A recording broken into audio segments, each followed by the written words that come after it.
Hello, hello. We're back. 1 month later. Hello, everybody. It is my time. It is Sunday, beautiful June 4th, 2023. Wow, that sounds crazy. Hello, everybody. Welcome. Hope you're all doing well. Happy weekend or Monday, wherever you are in the world, because it's Monday for some of you. So good evening, good afternoon, and good morning. Scale Hanger 182 says he cannot wait. Well, we are here. We're here, my friend. Evan, hello, brother. Aren't you gone? Aren't you gone, Evan? Aren't you off traveling? Beautiful day here, too. Portland is finally a nice, beautiful, as you can see behind me this way, is a beautiful, clear blue sky, nice, breezy springtime. We are back. Arnell, I haven't talked in a minute. I haven't used the words. I've been kind of a hermit. Arnell says good morning, everybody, and good afternoon, all that. Paul Ditto, hello, everyone in chat. It's a beautiful afternoon in Kansas. Yeah, I imagine. Felt like spring this should have happened like 2 months ago, is what it feels like. It's weird that it's almost summertime, but anywho. Hello, Stephen. How are you, buddy? 2FS. Hello, Bryn. And Martin James. All right, all my UK boys are lining up. Wayne, good to see you. Okay, Evan, you leave tomorrow night. Sweet. So Evan is traveling the world, by everybody. So wish him well and safe travels. I'm gonna give it a shot. Fish. I don't know how to say your name, brother. Lepstra. I'll go with Lepstra. Hello, everyone. Welcome. I don't think I've seen your name before, so welcome to the show. Matt F. Good to see you, brother. How are you? How are you today? Phil Bonafini. There he is. How are you, man? I love some of these names. I will say you guys deserve a lot of credit. This is episode 84. We'll be probably at least getting through 100 episodes of live streams this year, I would imagine. You know, books are humming along. Finally. Don't be a publisher. I would say if probably through July, I'd like to get back to 2 live streams a month for sure. I've been a little bit off the game just because of everything going on behind the scenes, but I'm going to say, what were we doing? 1 a week almost? We probably won't go to 1 a week. There's too much to do. And then we'll probably continue a Patreon YouTube split. We'll do at least 1 Patreon live stream a month as well. So probably 2 on YouTube and 1 on Patreon. It's almost 1 a week for me, but sometimes I could do 2 in 1 week if I have to. Nick Buckle says, good evening. How are you, man? Bruce Openhagen, how are you? And Mike, there he is. How are you, Officer Mike? Doing well. You are doing well, Mel. That's good. I hope your repaint is underway. Things are well, things are better, things are improving. We had, I'll do a quick I won't get too much in the book news. There's not a whole lot to talk about because Tank Art 2s are in the air. Some were held up in customs, which delayed a few dozen final Tank Art 2 pre-orders to get delivered. To our credit, not to brag, but we did ship out somewhere in the neighborhood of just north of 500 Tank Art 2s to individual pre-order customers in March and April through May, and then we got the hang of some customs.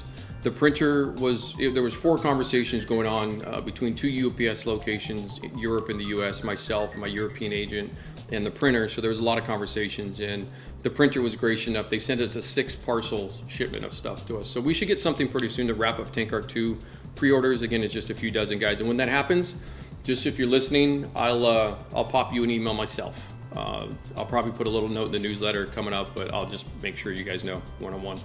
And then from there, we're printing SM04. And so today, in a few more minutes, I'm going to go through kind of the second preview, if you will, for SM04. We're going to get all the way through, we'll go all the way through like OPR today, I believe is where I've got it set up for you guys. In fact, I got to open those I got to open that folder up. I've got new images for you. I've got bonus images for you today on SM04. And that's going to lead us into, I've got some product news from another company in Japan that sent me some stuff that we're going to talk about here. I'll start off with the T72 updates so you guys can kind of catch up on that. Patreon news, what else? That's about it. It's been busy though, but the weather's nice.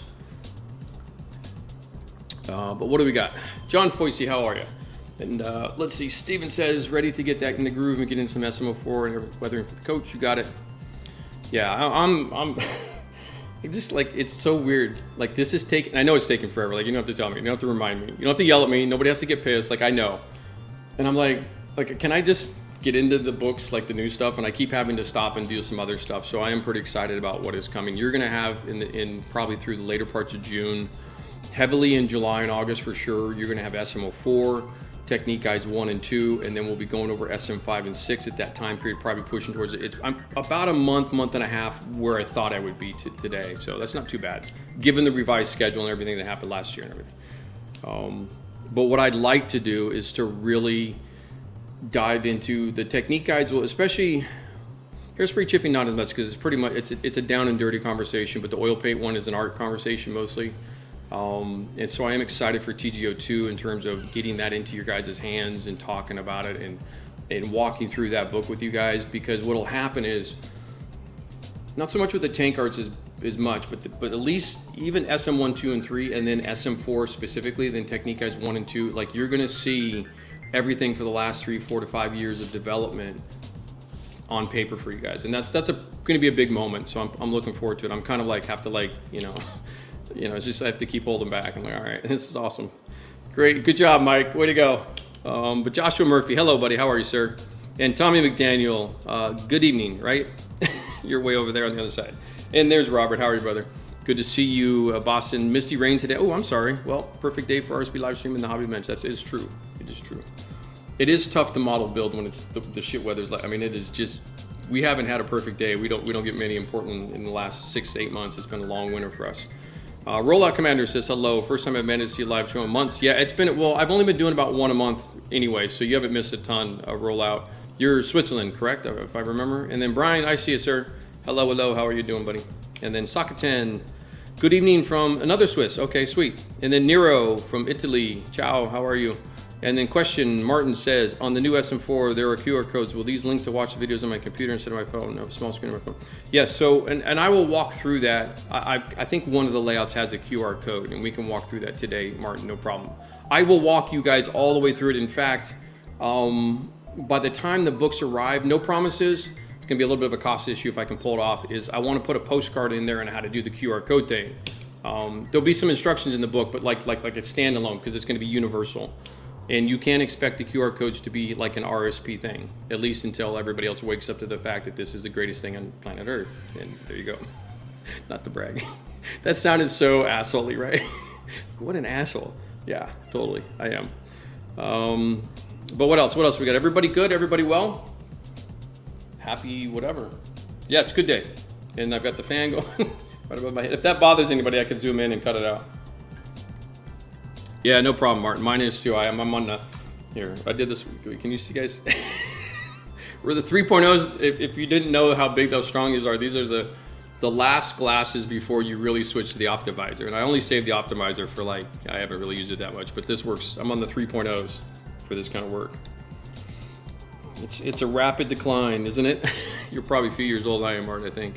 But yeah, went to the 90s and 50s here in New England this week, John. Yeah, we've had that the last month. It was like 95 one day, then like 65 the next, and then it's 49 at night, and then it's 75 by 10. Like, we're like, what? Like, you don't even know what to do. I don't even know how to dress. You know what I mean? Like, you don't know what to wear. You're like, this is messed up. But yeah, no, I'm super happy for springtime. It's always, at least, and I imagine New England, lots of northern countries in particular, Pacific Northwest. If you're unfamiliar, we turn green hard. Like, it goes from kind of the brown dismal, trees are all full blown, flowers are everywhere. So it's definitely beautiful. And then we had the Memorial Day celebration here in the States last Monday, and the Oregon Air Guard. And if you know the city of Portland, there's a major river that cuts right through it, the Willamette. And I'm on the northwest side of it, and looking at the map as we go by quadrants. So I'm in Northwest Portland, and the airport, we have Air Guard, Oregon Air Guard, and it's F-15s.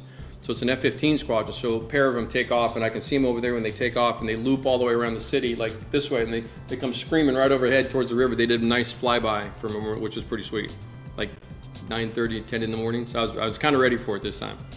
You can't catch it with the cell phone though, because it makes the planes look like super small, like it's just like it's worthless. But it was just cool to see. Especially when they tighten up, because usually when we see the local flyboys, is, you know, they probably have almost a quarter-mile space between them. You know what I mean, when they fly around. But when they do the formation flying, coming in hot, that's for, what is it, F100s? Is that right? Am I right on that one? Pratt Whitneys? They didn't re-engine those, did they? I'm so rusty on my Eagles, on my Eagle stuff.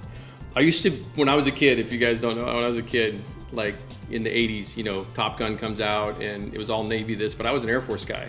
My dad was in the Air Force, my uncles were all Air Force. My Uncle Bob, I think I've mentioned this one time, you guys probably didn't catch this one. Robert Corley is one of the lead designer civilian engineers that went through the AIM-54 and the AIM-9 program. He was one of the lead Air Force. He ran Edwards Air Force Base up until about 20 years ago. He did pass away from cancer, but yeah, Uncle Bob. And we used to sit out, and he lived in Lancaster near Edwards, and that was my childhood. You know, every you know, holiday, whatever, we go out, and we're all Italian Catholic, and so we do Easter, we do Christmas, the whole thing. Like, we're crazy, right? You know, big family, all the Rinaldis, all hands, everybody's talking with their hands. So there was that. Yeah. So you guys can correct me in chat. There's my little rant off. I don't know what I was talking about. Oh, Memorial Day, and we had that too in the F-15 floor. Interestingly, I've only seen one F-15 demo. Being in California most of my life, you see a lot of air shows. Seen a lot of Hornets and Harriers, and obviously the Blue Angels and F-16s and stuff. But only saw one F-15 demo one time. Where was I? Not at Fallon. I forget what I was at. I forget it was. Maybe it was a Vegas show, one of the big Vegas air shows, and it was that. And then when they crank that stuff up, it's loud. Not as loud as Intruders though. I think the loudest aircraft ever was a Prowlers, the Prowler Intruders. When I used to live in Camarillo, by Point Mugu, the Naval Air Station, and you'd have the last of the Prowlers and E6s, A6s would come in. Those things were loud. What else we got? I'm sorry, I don't know what to talk about. The deep end. What else have we got there? Neo, question, TankArt 4 ready for shipping? TankArt 4 has always been ready for shipping, Neo. Oh, Instagram. Yeah, no, I've never promoted it. I have to do my chores. So on Instagram, I'm really turning Instagram as much as I can into my primary, like, promotional social media account. And I went through the page. There's nothing on TankArt 4 on my Instagram page at all. There's barely anything on TankArt 1. So I started promoting on Instagram. Time frame was when we redid TankArt 3 in 2020, and then I put all that up, and I've got that kind of graphics with the yellow, and then I've redone that with obviously with TankArt 2 recently, and then I was like, okay, what else am I gonna do? And I'm like, well, let's just get all the other books up, because the whole point of Instagram for me as a company is I need to make sure you all have access to all the book information. So you'll see SM2 and 3, and what I hope for is by then we'll get into kind of a rotation on Instagram. I don't really use Instagram too much anymore, other than just that, Nero. So it's not like a question for that. So if you have, I don't think you have an order for 4, right? I mean, that's all normal stuff. We're 5 books in stock. Other than TankArt 2 shipments being delayed, we are all 4 TankArts and the SM2 and 3 printing SM4. So that gives us some, is my math right? My math? That's why. My math isn't working. 7 books, right? So that puts RSP at 7. And just so everybody knows, I know it's been a long struggle to get everything done, and I've had a master plan, and this is the master plan. You're seeing it develop. The reason things happen the way that one of the main core decisions I made years ago was I have to make sure that all the TankArt books are printed and in stock, because that's what supports the company the most from a financial perspective. It's a risky move. I know it pissed off people. I understand. But at the same time, I have it done. It's out of my hair. We have them in stock. And then I can move on with all the new stuff, because that funds the company. So that's kind of what I was doing with all that too, because they're expensive books to make. They're pushing 300 pages. They're a full kilo in weight.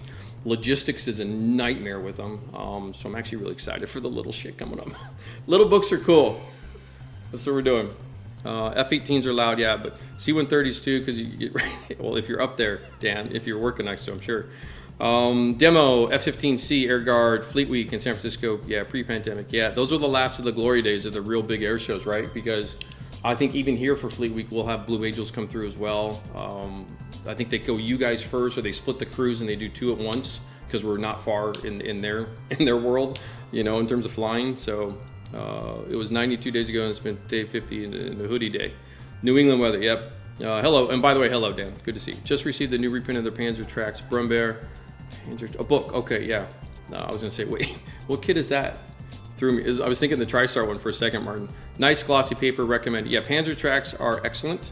Do recommend. Shamir Brower, good luck with the show. Have fun, guys. Thank you, buddy. Appreciate that. Narcoleptic LTD. What up, Big Money? We're here, brother. Doing our thing. Yeah, okay, cool. All right, so greetings. Yeah, 15 minutes in. We good? Everybody happy? Here, music's probably pissing off a few. We haven't seen our boy Nog, so maybe he's still sleeping. I better chap in New Zealand is sound asleep right now. Let's see here. We'll go here. We'll go elevator music. So this will quiet it up a little bit. But I'm guessing sound and visuals are good. I look a little tired. I look okay. The camera makes me look more tan, so I'm like, oh, that's not bad. If I only was outside. Oh, I do have actually big news. This will be the last stream from this space. So I moved into this particular building in Portland a year ago. My lease is up. It's a 1-year lease. We do 1-year leases in the States if you're unfamiliar. I rent all the time. It's up, and they're going to be doing some construction. They're doing some construction across the street. It's been really loud and noisy for me on my end, and I also face the east. These windows, all the windows here is dead east, so the sun's up at 6, and it just cooks the apartment. It gets by 7 a.m. Even if it's 50 degrees outside, which is what, 14, 12, 13, 14 degrees outside, it'll cook to like 75 degrees inside by like 8 a.m. So it's a little bit of a head scratch. But they had another unit open up that is a 2-level unit here inside. So it's got like an upstairs sleeping area, and it's got like a downstairs living space kitchen. So the next time you see this mug, we'll be in a new, it's actually just, it's below, wait here, let's see if I can, it's below that window, down the building the other way. There's 3 buildings here, and I've got a patio. I will have a patio. For the first time in Portland, I will have a patio. I've always had a patio in LA and Los Angeles, because you always got a barbecue, you always got a grill. I'll actually have my first patio in Portland, so I'm pretty excited. So in other words, I won't be such a pale, little pasty, little, I'm not gonna say it. There's probably kids watching. Russell Clark says hello from Worcester, Maine. Sorry, right? MA is no Mass. Oh boy, my teachers would kill me. I know, because we've got an order coming out to you, Russell, I believe. First time catching live stream. Been learning a lot from Uncle Night Shift the last few years. Sweet. You're welcome, sir. No problem. Woostache in the house. Good to see you guys. I appreciate everybody coming through. Everybody having a good time. 50 in. Okay, let's go. We got a lot of people watching. Time for the show. That's a new one. I gotta put that one in, right? I gotta keep time for the show. Okay, swap this guy over here. Okay, so what's been happening? Patreon. Gotta do my chores. We are gonna be hitting Patreon. As I said before, we're gonna be hitting Patreon quite a bit. Actually, you know what? I always forget to do this. Is this 3? There you are. Okay, I got lucky. I remember where all my books are parked now. Okay, just in case you're unfamiliar, and if you don't have it, what are you doing with your life? TankArt 3, Modern Armor. What are you doing with your life? Ooh, sexy. And that's probably what it was. I think what happened was when I did this one, this is the T62M Afghanistan Kabul Tank Yard, John Murphy Spud. If you ever see this, these are all from your influence. This was the original incorrect size. You can see in the turret race there. I didn't even catch it until it was too late. The MIG Productions resin conversion for the T62 from Trumpeter. Look at all that weld bead. It says I don't build anything. You guys are all full of it. Okay, hold on. Here we go. So this guy, here, let me set this up a little bit better. My bad. Push you down here. Okay, sorry for the glare. I'm gonna probably turn you up a little bit. I've got windows open and lights, so you get a little bit of paper glare. Okay, so this sort of T72 here you go. So I did this as kind of a Chechen early 2000s, I think, T72 Mod 89, T72B model 1989. This is where it stopped, and it sat this way for quite a while. I've had it in my collection, if you will. It's one of the few I still had remaining, and I decided to go full experimental in terms of techniques, in terms of processes, in terms of, and those on Patreon, you're obviously intimate with this, and because we've been going through this, and this is also the model that I've been really developing the 4K video making with. So what you see on the stream is a 1080p that's compressed a couple of times. Probably what you're seeing on the screen on the outside, especially as the image gets bigger off the live streams, is pretty low quality. I'm not happy with it. In fact, I've been talking on Patreon about the next camera setup, because we're going to probably move away from the iPhones hopefully by the end of summer and get like a real camera in here and do some legitimate video taking for the streaming. There's some newer technology in live streaming tech. I think I'd be able to push it out as true 10. It probably comes in at 720 to you guys. I've never been real happy with it. In fact, it's going to lead into I'll probably not edit as much as the live stream comment up onto YouTube is what I've been doing. You guys have been seeing that, where I'm doing the edited shorter videos, and probably doing less of that because the quality, like every time I open one up, I'm so disappointed. So it frustrates me. Maybe I'm the only one that cares, but it's my show, so it's the important person. So that's kind of my barometer, is that's not good enough. And so I'm gonna be up in the quality. Now, when I do Patreon videos, they're not live streams, they're videos with the raw phone. This guy, straight 4K, it does a good job. It does a solid job, and that's not bad. That looks pretty good, given that I've got windows open, and it does a good job of colors. iPhones do a good job of color. Hello, Dave Crease, I see you. Eric Nguyen from Denver, I probably said that wrong.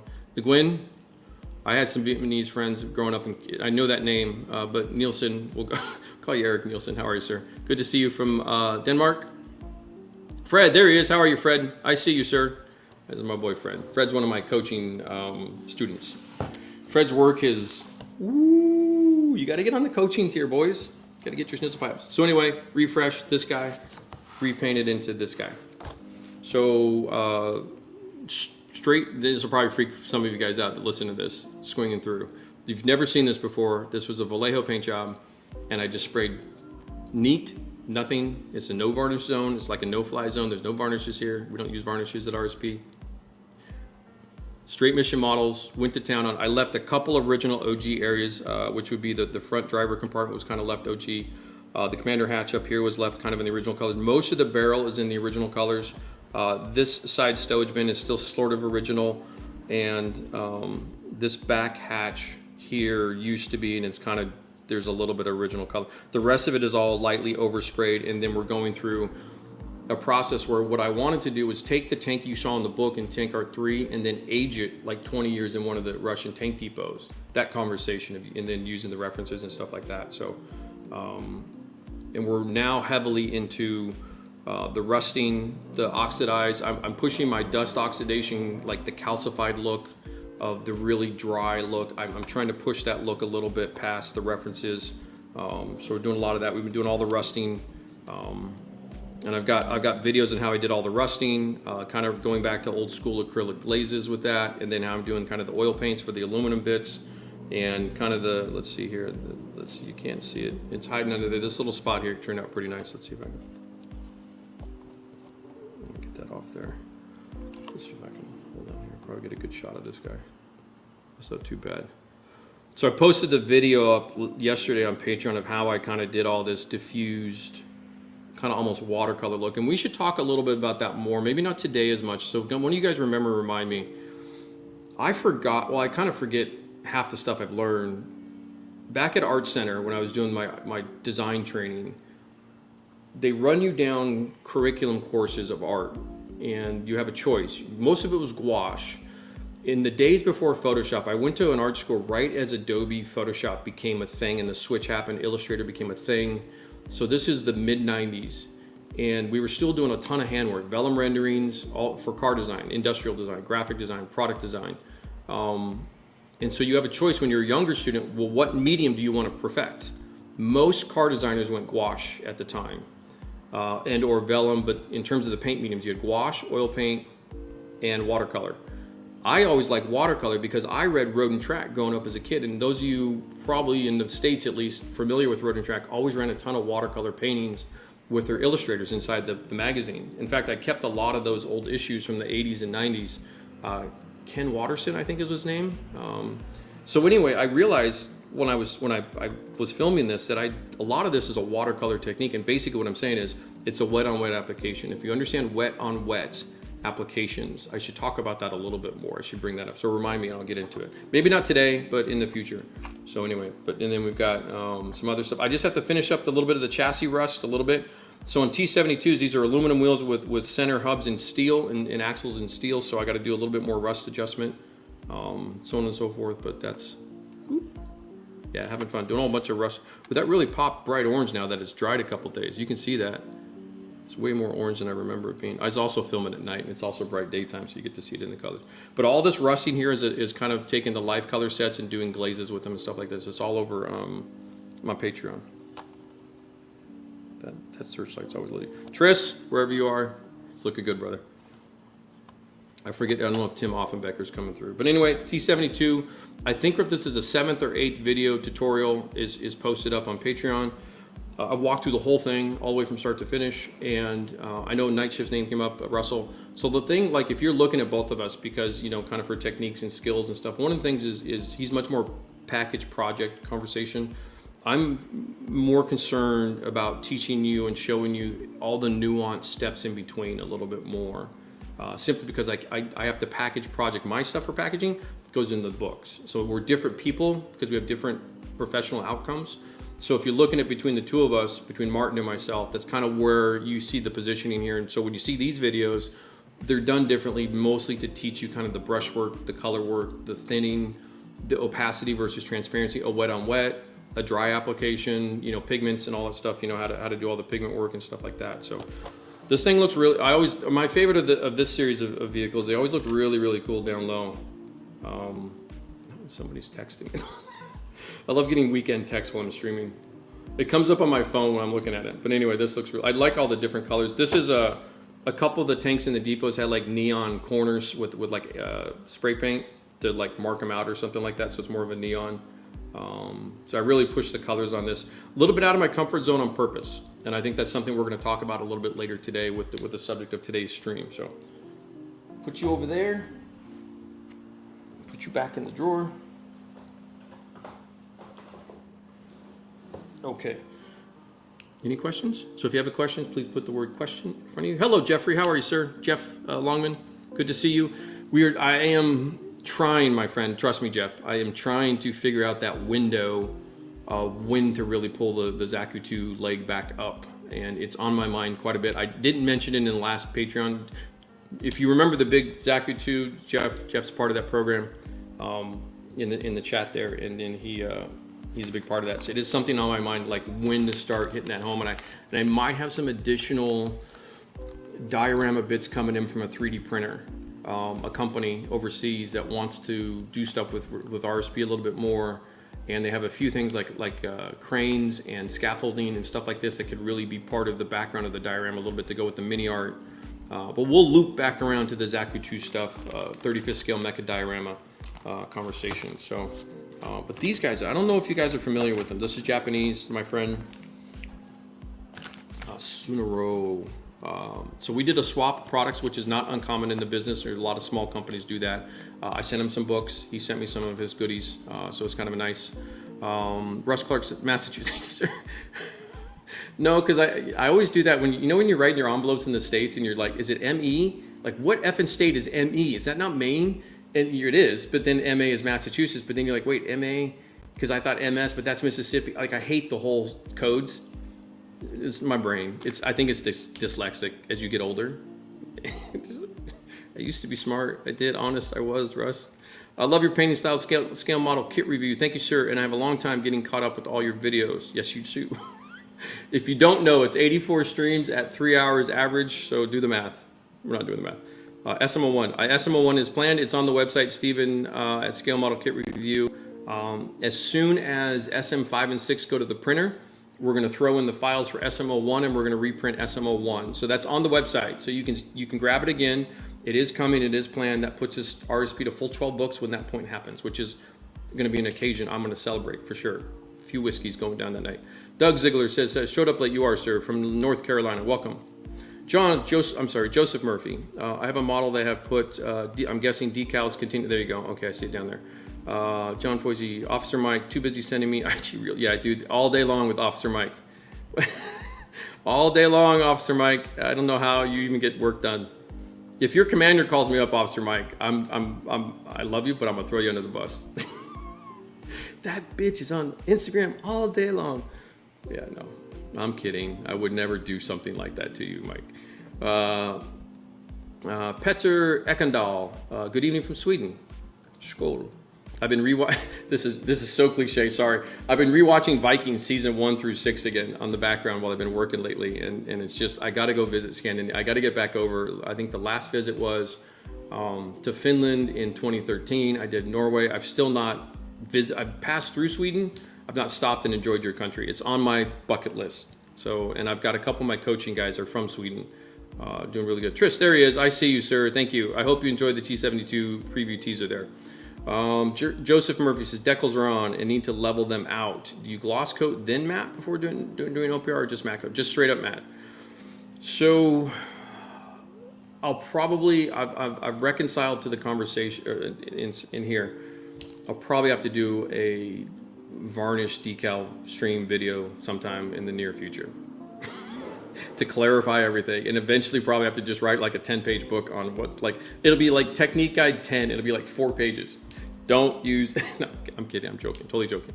Yeah, I am planning, Josh, a stream of, I think I have a few spare wings and stuff coming in. We're going to be shifting to a ton of aircraft through the summertime. We have our armor projects locked in. We have the Super Churchill pulling on the screen here. It's off to my left. I'm pointing right there. Look right there. It's right there, wherever the finger is. Super Churchill. We have the leftover bits from that project, which creates a full Centurion. We're going to do that. And then we'll have the E100 will be on Patreon, but I'll probably do some overlap, which we'll get into the Patreon conversation here, and then we'll transfer out. Anyway, okay, so my boy here, Asunarow model, Asunarow, focus camera, whoops, sorry, cable, sound effects on point.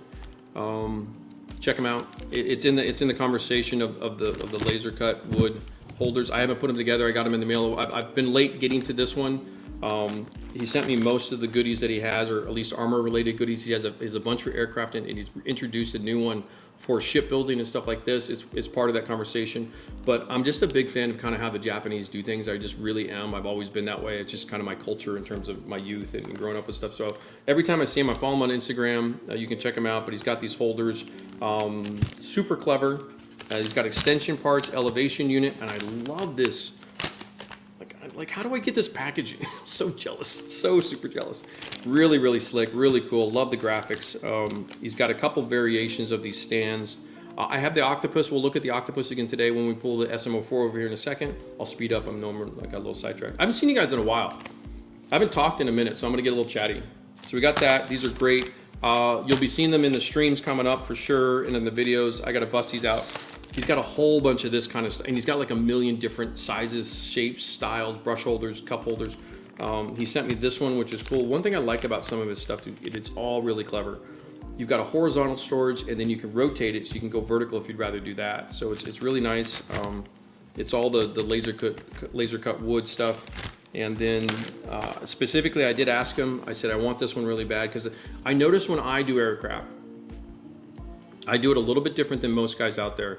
In the way I kind of, because I have to teach a lot of it, it's a little bit different when you're getting into teaching conversation. That's why I stick to the 70-second mostly, because of just kind of my space and filming it and talking about it while I do it. And I'll get to the chat here in a sec. But this little holder here, I needed something. You've seen me kind of jury rig the holders up with the IKEA legs and a little bit of the foam and stuff like this, but he's got this preset one. I do believe they come in a couple different sizes. I think I might have both in here. We'll get to this in the future when we'll get back to our another project. We have to finish up P61 Tempest. They're in the final stages. They're gonna be wrapped up. We need to get the props on. We need to get all the canopies on, all that kind of stuff. So this was pretty cool. But anyway, let me give me the last, I'm doing a plug. Let me do one more plug for my boy. Now, international ordering, I would say realistically, MS model, probably out of Japan, is gonna be your #1 source. They're a little bit hard to get, but he's been only around since 2017. I love all I do. I've always dug all of this kind of the way they do things. Really, really cool.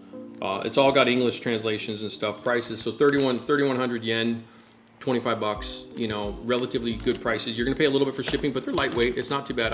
I think the total entire collection was worth about $100. You know, to do all this stuff, and you're gonna use them for a long, long time. So I like that. But we'll get into this. We'll do some of this later. I wanted to showcase. I meant to do that earlier. I haven't showcased that. Okay. SM4. SM04. All right, let me open up my stuff. Let me get this guy over here. Got the book for that. I need the books for this. I'm well prepared. Okay, we're gonna do a little bit different. We're not gonna do the turntable today. It's a little bit different. Okay, let me get this guy kind of. You're gonna get a slight color shift because of the windows. So it's got a tint of blue. And this should be a little bit better visual than it's spinning around, which is really shitty. But let me get to Hold on here. You guys can hear me okay? It's kind of in the way. So this is the octopus holder. If you guys don't know about this guy, you know, this guy here, everything's loosen that up a little bit. Stowage fall off. So the octopus holder is proven extraordinarily valuable for this type of work. It's in most of the SM04. I've had mine for about maybe a year now. So the later parts of SM04 uses the octopus quite a bit. You'll see it in all the QR code videos. That's what this device is. Again, I don't have links for him because I think he only sells on eBay. And we've had this conversation before, and I think Martin also uses it as well.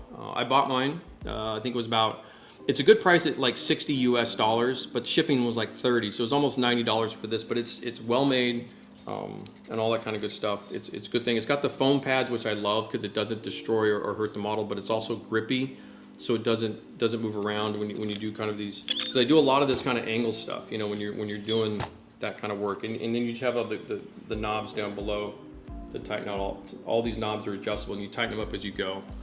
So, and I've got the antennas off because I've almost broke them, like, you know how antennas go. So this is the clean version of what we showed the first preview, and hopefully you guys can see this a little bit better this time. Let me pull that light over here, a little bit richer colors. Yeah, I looked at I was gonna do like a thing off the video from episode 83, right? The video was horrible. Like, why don't you guys say something? You guys gotta let me know. This looks like shit. I get so mad. I hate that. Yeah, there's always aircraft for you. It's all for you, Wayne. No varnish question, Officer Mike. But you can ask away. You're on video 22. Yeah, keep going. They get pretty good. Like, I want to say we got pretty good with the live streams, like episode 40, 50, right? That's kind of where it got a lot better. Like, I got my shit down. I think I moved, readjusted some stuff. You'll see a couple different backdrops. There's 2 apartments in the thingy, in the videos. Jason Gillis, hello. You are, sir. How's Seattle, brother? How you liking it up here? It should be nice now.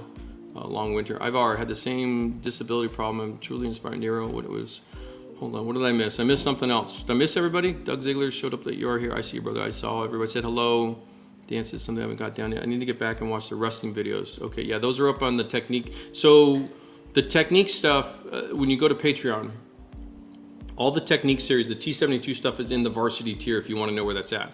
The $5 tier still gets quite a bit of stuff. I do a general how-to video series for that. And I think that's stopped on the Yellow Crane recently. I just haven't done anything since on it. So, and then the Mecha boys are getting the Mecha stuff, but we'll go later. We got a lot to talk about. Thanks for the info. I've been working my way through your streams. Remember you talking about varnish level? Yeah, that's basically what I do. Is also I'll lay down the decal on the surface, and then I'll varnish it up carefully. I'll spot varnish it, just to kind of level that edge, that step out a little bit and fool the eye. You're gonna have a little bit, like technically if you looked at it in a cut view, sliced it up, you would see like a raise, but you want a nice smooth transition. So, because what you don't want is you don't want the weathering to catch the edge of those. Now, truth be told, and I've been to a lot of museums, I've seen stuff up close, modern, old, some stuff is literally stuck on, and you do have an actual lip on it for real. Leopard 2s, for example, the German cross is actually, I believe, just a sticker, literally. A nice one, don't get me wrong, I mean, it's well made, but it's not painted on, or if it is painted on, it's a type of paint that is just, it's got a lip. I was really surprised. It was in Finland, Parola, and I saw that. But yeah, no worries. It's pretty simple, Josh, and the reason is I don't gloss underneath my decals. And I'm gonna just say, I think it's because my airbrushing is pretty good quality. And a lot of times I think what the gloss floor polish conversation is you're filling in the imperfections to smooth out the surface to I was gonna say create, or whatever the word is, to prevent the air bubbles under the decal creating the silvering effect. But I agree that it's just not entirely that, because I've been doing decals over matte for most of my career and I don't have too many problems. Every now and then I'll catch one out, but yeah, it looks like VMS has a new one, double XL. It's a big t-shirt, my friend. Okay, those vices look pretty solid, but man, they're pricey. Which ones do you devices? Yeah, they are, but I mean, here's the thing I found too is you know, going through the streaming conversation of here, just here, Lion Roar, One Piece, thanks, really nice by the way. What was I saying? Oh, Dan, yeah. No, what the holder conversation is, I've been using the IKEA legs or a little piece of wood or little holders. My whole thing, and I put them on the Lazy Susans and spin them, but you know, you need something stable for filming mostly. Like, I've never had a reason to get these things until I started video making, because you need some stability in central location so it doesn't rotate off camera or move around or be kind of wonky while you film. Photos are different because you can take a still, step back, take a still and go back in and then work and then do it again. But this is interactive, and so you need something, when you have it, you're like, oh shit, that's really nice. So what you do, Dan, is you just don't buy that next kit, because I'm gonna tell you a secret about even resin. Most injected model kits are still available. End of story. I mean, some of them get pricey. I mean, if you're talking Dragon white box, but whatevs.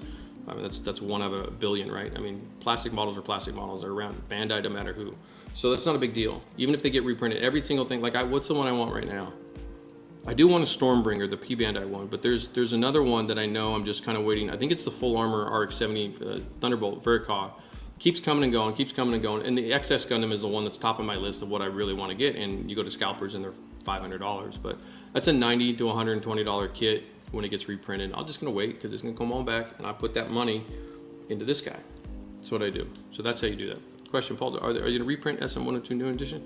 No, sir, Paul. Those are SM1 will get updated. Okay, so when we do the SM book printing, you'll see that in SM4 you're gonna have like the TankArt 2. We have a separate cover, a book jacket. Separate jacket, and then the new cover design. So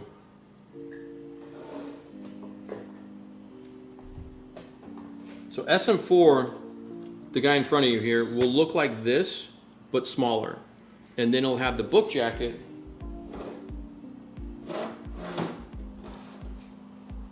And then the book jacket will look like this. It'll be like this, and it'll have this motif design. And so it'll be the two-piece that you see, because then we've got the book jackets. This is the TankArt 2 one. That I can print, and I can do all sorts of fun stuff with this graphically. So I've got the standard one that you all will get, and then we'll have that's coming up. That's actually still on schedule for summer. We're good on that. So book jackets, all that kind of stuff. SM4. The technique guides will get printed like this. They will have no jackets. I think that's just, I want them to be like a shop manual. I just want them just used and abused. I don't care about the jackets for the technique guides at this point in time. If the demand is there, like, hey, can you do something cool for them? I might, but you'll see when the books come out what I mean, why not? But with the model books like this, the jacket will be this, and so SM4 book jacket will look like this, but it'll be, the cover will look like the TankArt 2 cover with the green logo, because it's green. Remember I had the conversation, the whole thing. We're gonna also be Officer Mike. We'll be making bookmarks too, and I want to do. Oh, well, I can't give away this because people listen and they steal the shit. So no, there's things I want to do, but there's Okay, so let me do the. Hold on one sec, boys. Hold on one sec. Everybody good? Everybody having a good time? Okay, hold on. Okay, so oops. See, this is why you get, when you guys ask like, hey, do you ever get, it's when you have a finished model in front of you and you're so paranoid, you don't want to breathe around it. I've already almost broken the antennas. Well, let me pull over my thingy here. You can see the beautiful, I got the gold iMac, by the way, if you don't know, the yellow one. But this is kind of a goldish tone. It looks good, looks slick on the black, right? Anyway, I've had it for a while. Anyway, what am I doing? I need my thingies. I need to open all this up. Okay, hold on one sec. Okay, did that open? Did it open individually? Wait, what did it do? Did it not open all of them? Hold on. Quit the preview. Quit. Hold on. Let me try it one more time. Sometimes it acts a little weird. You want to open all of them. Shift. Okay. Double click. There we go. Okay. Preview over here. Hold on one second. We're gonna put you there. All right. All right, fellers. Put my face over here again because I need a good screen. Oops, I need this one here. Put this here. Yeah. So there. That's it. Look a little darker. Yeah. What am I doing? Present. Hold on one second. Share screen. I'm giving you all the high tech Jimmy Jams. There you go. Boom, done. There we go. Look at that. Schnizzle pie. Can I do? Hold on. Let me remove that guy. Can I do this? There it goes. Okay. Woo. Tech Wizard 101. Sometimes it just never works right. Okay, this one I don't need in my face right now. Okay, sweet. All right, so this dude here, go back. Get out of my face. All right, this bad boy. So, whoops. That doesn't matter. So you're not seeing the final. We're still a little bit. We're gonna say the final. I'm gonna, when the book shows up, we'll do the hard. We'll do actually probably just like an SM04 review stream just for the book when it comes out. We'll do the whole thing 1-to-1. But what we've got here is, I don't, the numbering system is all messed up. And as you can see, if you can see the number system, I've taken a boatload of photos. There's no joke here with this book. It's been the reinvention of the process and the behind the scenes too. So let me get last questions. Dan, I have the money for what? Yeah, no, you're great, no problem. You are being a little cheap, but it's fine. I'm the same way too. Like, do I want that? No, I don't. Vice Peace Provenance on Sandy 6, right? It does, John. A little bit. Are you okay? Did I get everybody's question? Jaku, hello, I see you. The red brown tone looks unique. It is. We'll talk about that in a sec. Vice, yeah, I figured the Europeans are going to come in. What is your color? We'll have a whole conversation on colors in a sec. We'll go through the whole thing, I promise, and it's all in the book too. So it's on the shop near me. Yeah, grab it. Yeah, if SM01 is in the wild, that's a pretty rare occurrence because SM01 went out of the fish submarine went out of stock in 2015, 2016. Something like that. Okay, here we go. Robert, I see you. I'm just saying hello because I got to cover the screen up. Try to rifle rounds, but they roll. I don't know what Officer Mike's. The book jacket comes in handy as a book. I got you, Mike. I hear you. You're in a good mood today, Officer Mike. That's good. Good evening, Coach. Our holiday destination, Croatia. Oh, Danny, I am jealous, mofo. That's another one. I got to hit the Aegean side of Croatia and hit all that conversation of up in there in the northern Med. That's one of my bucket lists. That in the Philippines, and maybe kind of Thailand area too, in the South Pacific side.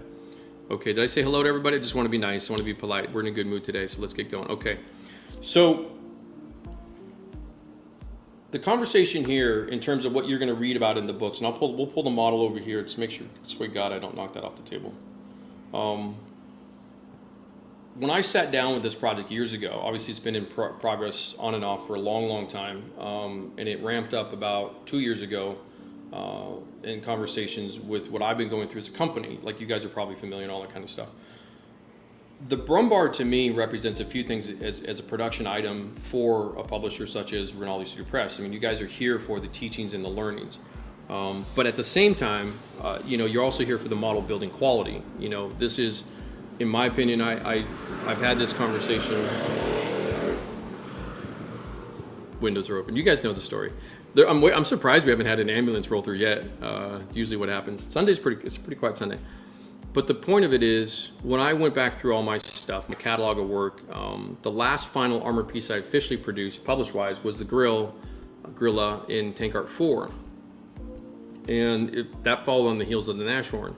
Now, those two projects, if you guys also recall, if you read that closely, those are both heavily based off Mr. Paint lacquer paints and some Tamiya hybrid lacquers and stuff like that. And that's been my go-to process up until the time. And then when I was chipping the hairspray conversation, you're going to see that in Technique Guide number 1. A lot of the lacquer chipping conversation was always done thinning with water because my collection is Tamiya paint. I got rid of Mr. Paint after that. I know it's the darling of the hobby. The stuff is extraordinarily carcinogenic. It's just, there's no other way to put it. And I'm just never going to use it again. And no offense to Renee, I mean, it's good. It does what it's supposed to do.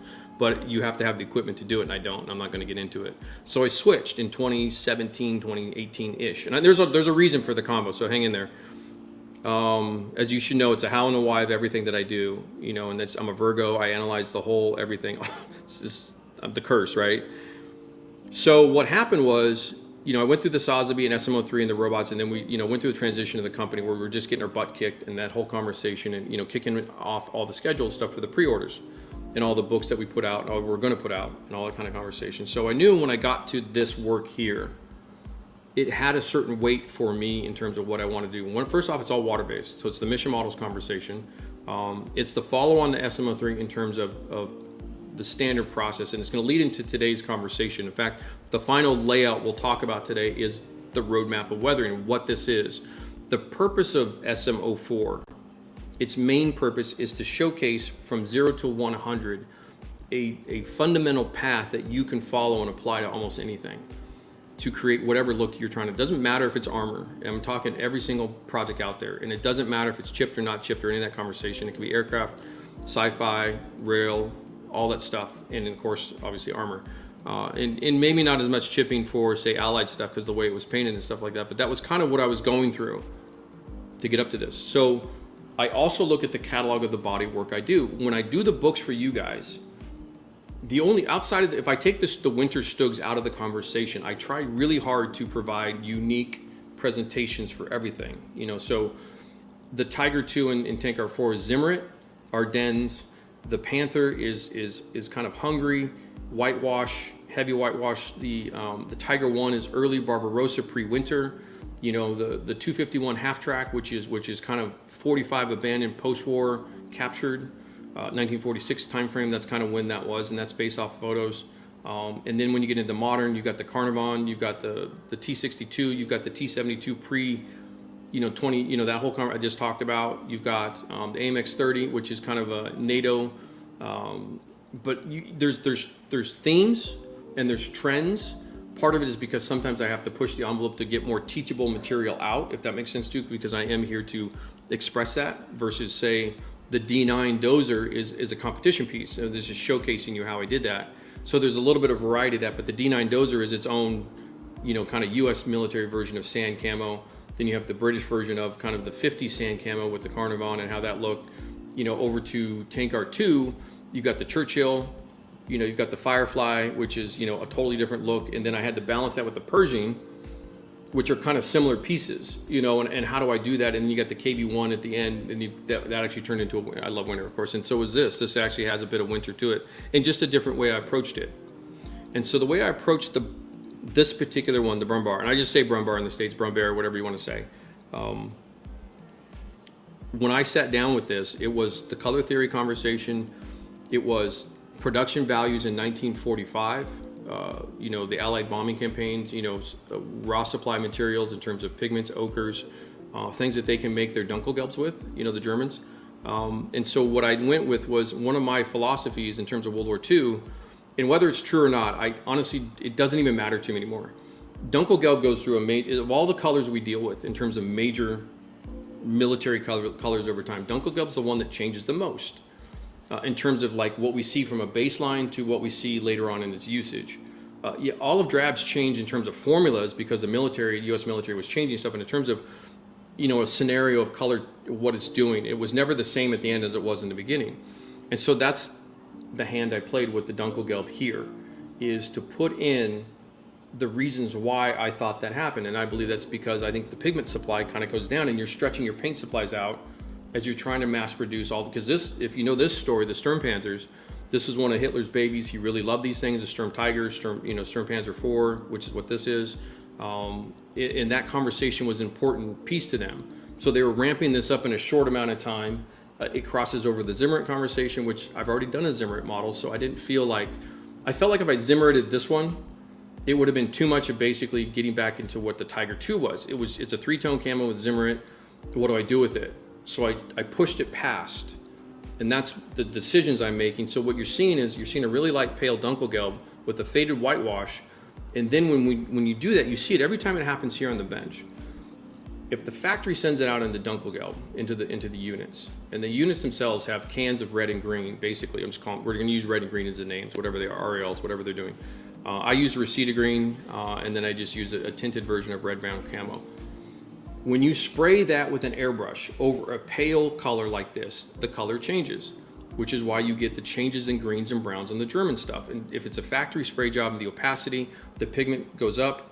It's all the stuff we talk about with thinning paint, opacity, transparency, blah, blah, blah, blah, blah. So yada, yada, long story shorter, is the colors you're seeing here are really the intention to showcase to you what happens when you actually are in the field with an air gun compressor hooked up to the back of the power generator, and you're a 19-year-old German, crewman in 1945 in the cold in the Eastern Front trying to spray camo on a brand new Brummbär you just got delivered a month or two ago. That's the scenario. And then there's some winter faded whitewash, and then there's these were kind of more of an urban combat-y, village combat-y kind of conversation half the time, past Ardennes, if you study Sturmpanzers, usage when they're, going backwards, into Germany. All that conversation played its hand to what I was trying to achieve.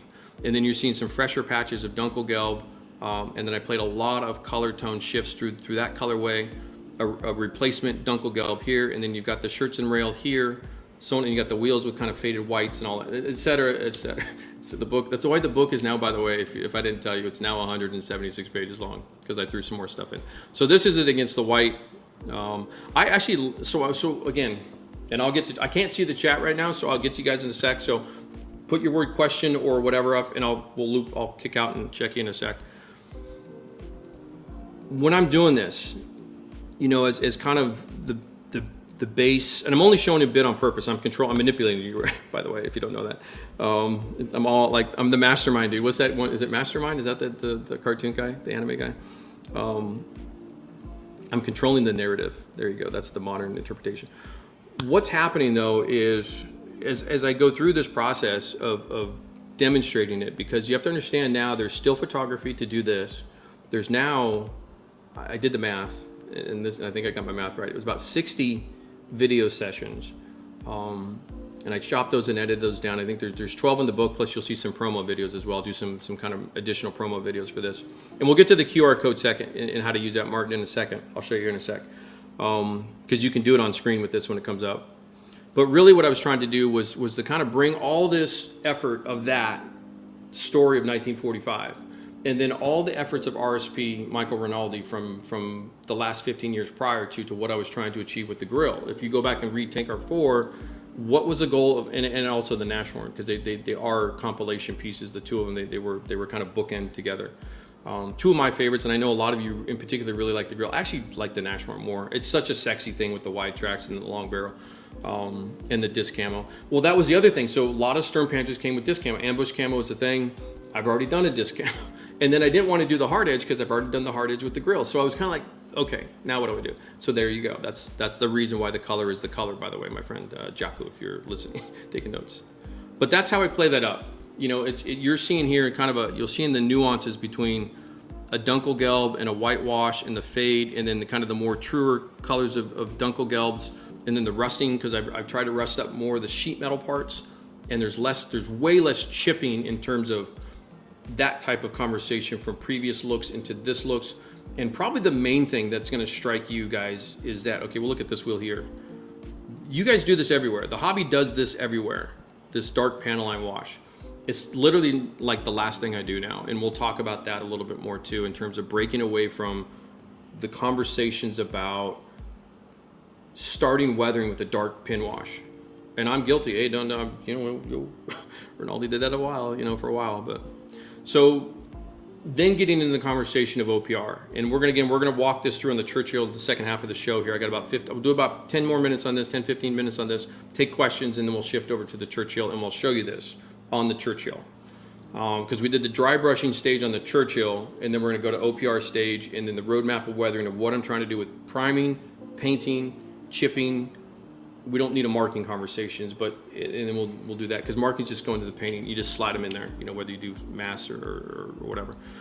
So that's kind of where my head's at, as the author, as RSP, as both this. And so if you are going to be an SMC, should, if all goes well, I should be able to bring this. There's no reason why not. So I'm on plan to judge at SMC in Eindhoven it's October, third week of October, I think. Robert, remind me. So we'll be going to that, and then how we do this. And again, I can't see you guys yet, so hold on one second. So I've got the antennas off because you keep breaking these damn things. These are the Dragon antennas and stuff, but I've turned it into Befelspanzer, which is, you can just see that I added that scratch. I've talked about this in the first video. We'll get through all this. The book explains everything. I'm wordy. You can imagine the book explains it even more. We'll go over tracks today. So this is kind of the general context of what this is. So here we go. So looking back here, and then how I do this and how I wanted to treat this between a whitewash, between a worn engine deck, Panzer IV, you know, stowage wheels. You can see the different kind of colorways that I play up in terms of, so truth is, I don't do any color modulation in terms of kind of where Adam took everything with the airbrushing modulated part, but I do and have always, I always do my panels. Like if you look at the DAC Panzer IV in the Desert one and TankArt 1, you know, how I did it's the same part of the vehicle, same conversation, and all that kind of situation and what I'm doing. Let's see here. So we left off, and then you can see some stowage. We'll talk about this. We'll talk about stowage a little bit too. And so all these photos here, these are kind of the bonus photos. These are kind of the ones that didn't make the cut or got chopped on the chopping floor, because I can't print 453. I could, but I'm not in a book anyway. Maybe there might be something later on, but let's see. I'll move this over here. Okay, so this is where we left off. Come on, sorry, the mouse. Actually, here, let me stop and check chat. Are you guys cool? Everybody good? Just checking chat again. Hold on. Black and white. Background is nice. Thank you, sir. Appreciate that. Yeah. There'll be a few black photos in the book as well in terms of the black background. Just checking chat. Hold on, Robert. I see you, buddy. Eric, what's your photo set up DSLR and booth?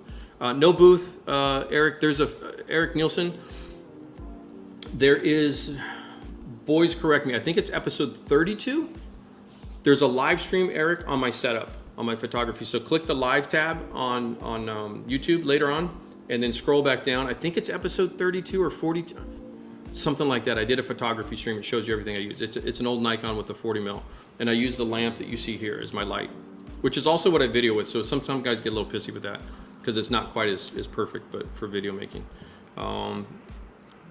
Thank you, Marina. Appreciate that, and the graphics too. Question, Arnell, will you be including any other AFEs? Will you be including any other AFE for rollers such as Pacific, medium? Oh, of course, yeah. No, we're just getting started. This is kind of RSP 2.0. Now that the pre-order stuff that's been delayed is being kind of cleared up and we're getting the final printings of the last 4 books handled, it's all new stuff coming forward. There will be new Allied books. There will be new tank books. There's going to be new aircraft books. There's going to be gun. I'm going to be busy for the next 5-10 years for sure, Arnell. We're just getting started, brother. Jeff Lamb, how are you, sir? It's going well, my friend. Everything, John, paint-wise is mission, except for the dry brushing, which is life color, and I showed you guys that last episode 83. So review that one too in terms of the dry brush stage, which is right here, and which was on screen. This is all with the life color. You see the little life color bottle right there. I talked about all episode 83, so you can go back and watch that stream from last month and how we do all this. So you can see the chipping is very, very different to what you've ever seen from RSP in terms of how I approach it. Combat vehicle, status vehicle, status is a lot of status. The vehicle status of, say, maybe 2 months in action in the Eastern Front. I'm not Hungary, but I'm also the country. But I'm kind of in that range of locations where it's an Eastern Front vehicle coming back towards Germany, and then that relative conversation of it's in service for a short period of time, but it's a very intense, unpleasant scenario. And then how does the paint look? And that's, of course, as I put a lot more effort into upping the realism of chipping in terms of achieving this kind of a look, because this is a specific look that a lot of machines take on that don't have, what am I trying to say with that one? You know, if you look at like the chip paint of the whitewash that I go for in certain things, it's a different context of whitewash 1941-42, and then Allied whitewashes, and then how they were applied versus the Russian version of the British, American, French versions of whitewash, mops in whatever they had versus what Russia, all that different bouncing around. This chipping here was, I wanted this. And that's what the tackling of the conversation is in terms of what I'm trying to do. And then you kind of pull it over, we do a little bit extra special chipping here. And then we get into the base coloring here. I think I showed this last stream. And then here is just kind of the newer preview stuff for you guys. These files are big. Okay, so Martin James, wherever you are, anybody else wants to try this should work. Take your cell phone. If you're on a computer or a laptop and you have your mobile handy, if you're not watching on the phone, you can open your photo app and then put the little thingy, the yellow box on an iPhone. I don't have the other phones. I don't know what they look like. I assume it's kind of the same. Put your focus box on your photo, like you're going to snap a photo with your phone, put it up to the QR code like you're at a restaurant going to scan the QR code for the menu. It's the same process. It should open a video in YouTube. Once you open it up in YouTube, Martin, so everybody listen to this. Once you open up in YouTube, it goes into your library. Now, when you go to your desktop and open up YouTube, you click your library tab. Now you can watch that video anytime you want, whatever. It automatically does it. So once you have it, you have it. And it's unlisted, so it won't be shared or anything like that. So you have to scan the code. You have to get the book to scan the code, etc. And this will be a process I use for production moving forward. Because here's how I work now: is this little phone camera is filming everything I do. I'm like a reality show over here. So anyway, we get into stowage painting is a big part of this project, and I'm trying to condense all this information quickly because we want to get to the show. But stowage, what I did with this one is none of the stowage is permanent. And the reason I did that was primarily I wanted to provide a number of variations for you guys in terms of final presentation and have an option to do so whenever I wanted to do it. It's kind of a different way to approach stowage. So I don't glue it down, it's not glued down, it's all loose, it's all, I can take it on and off whenever I want to. So it's off right now.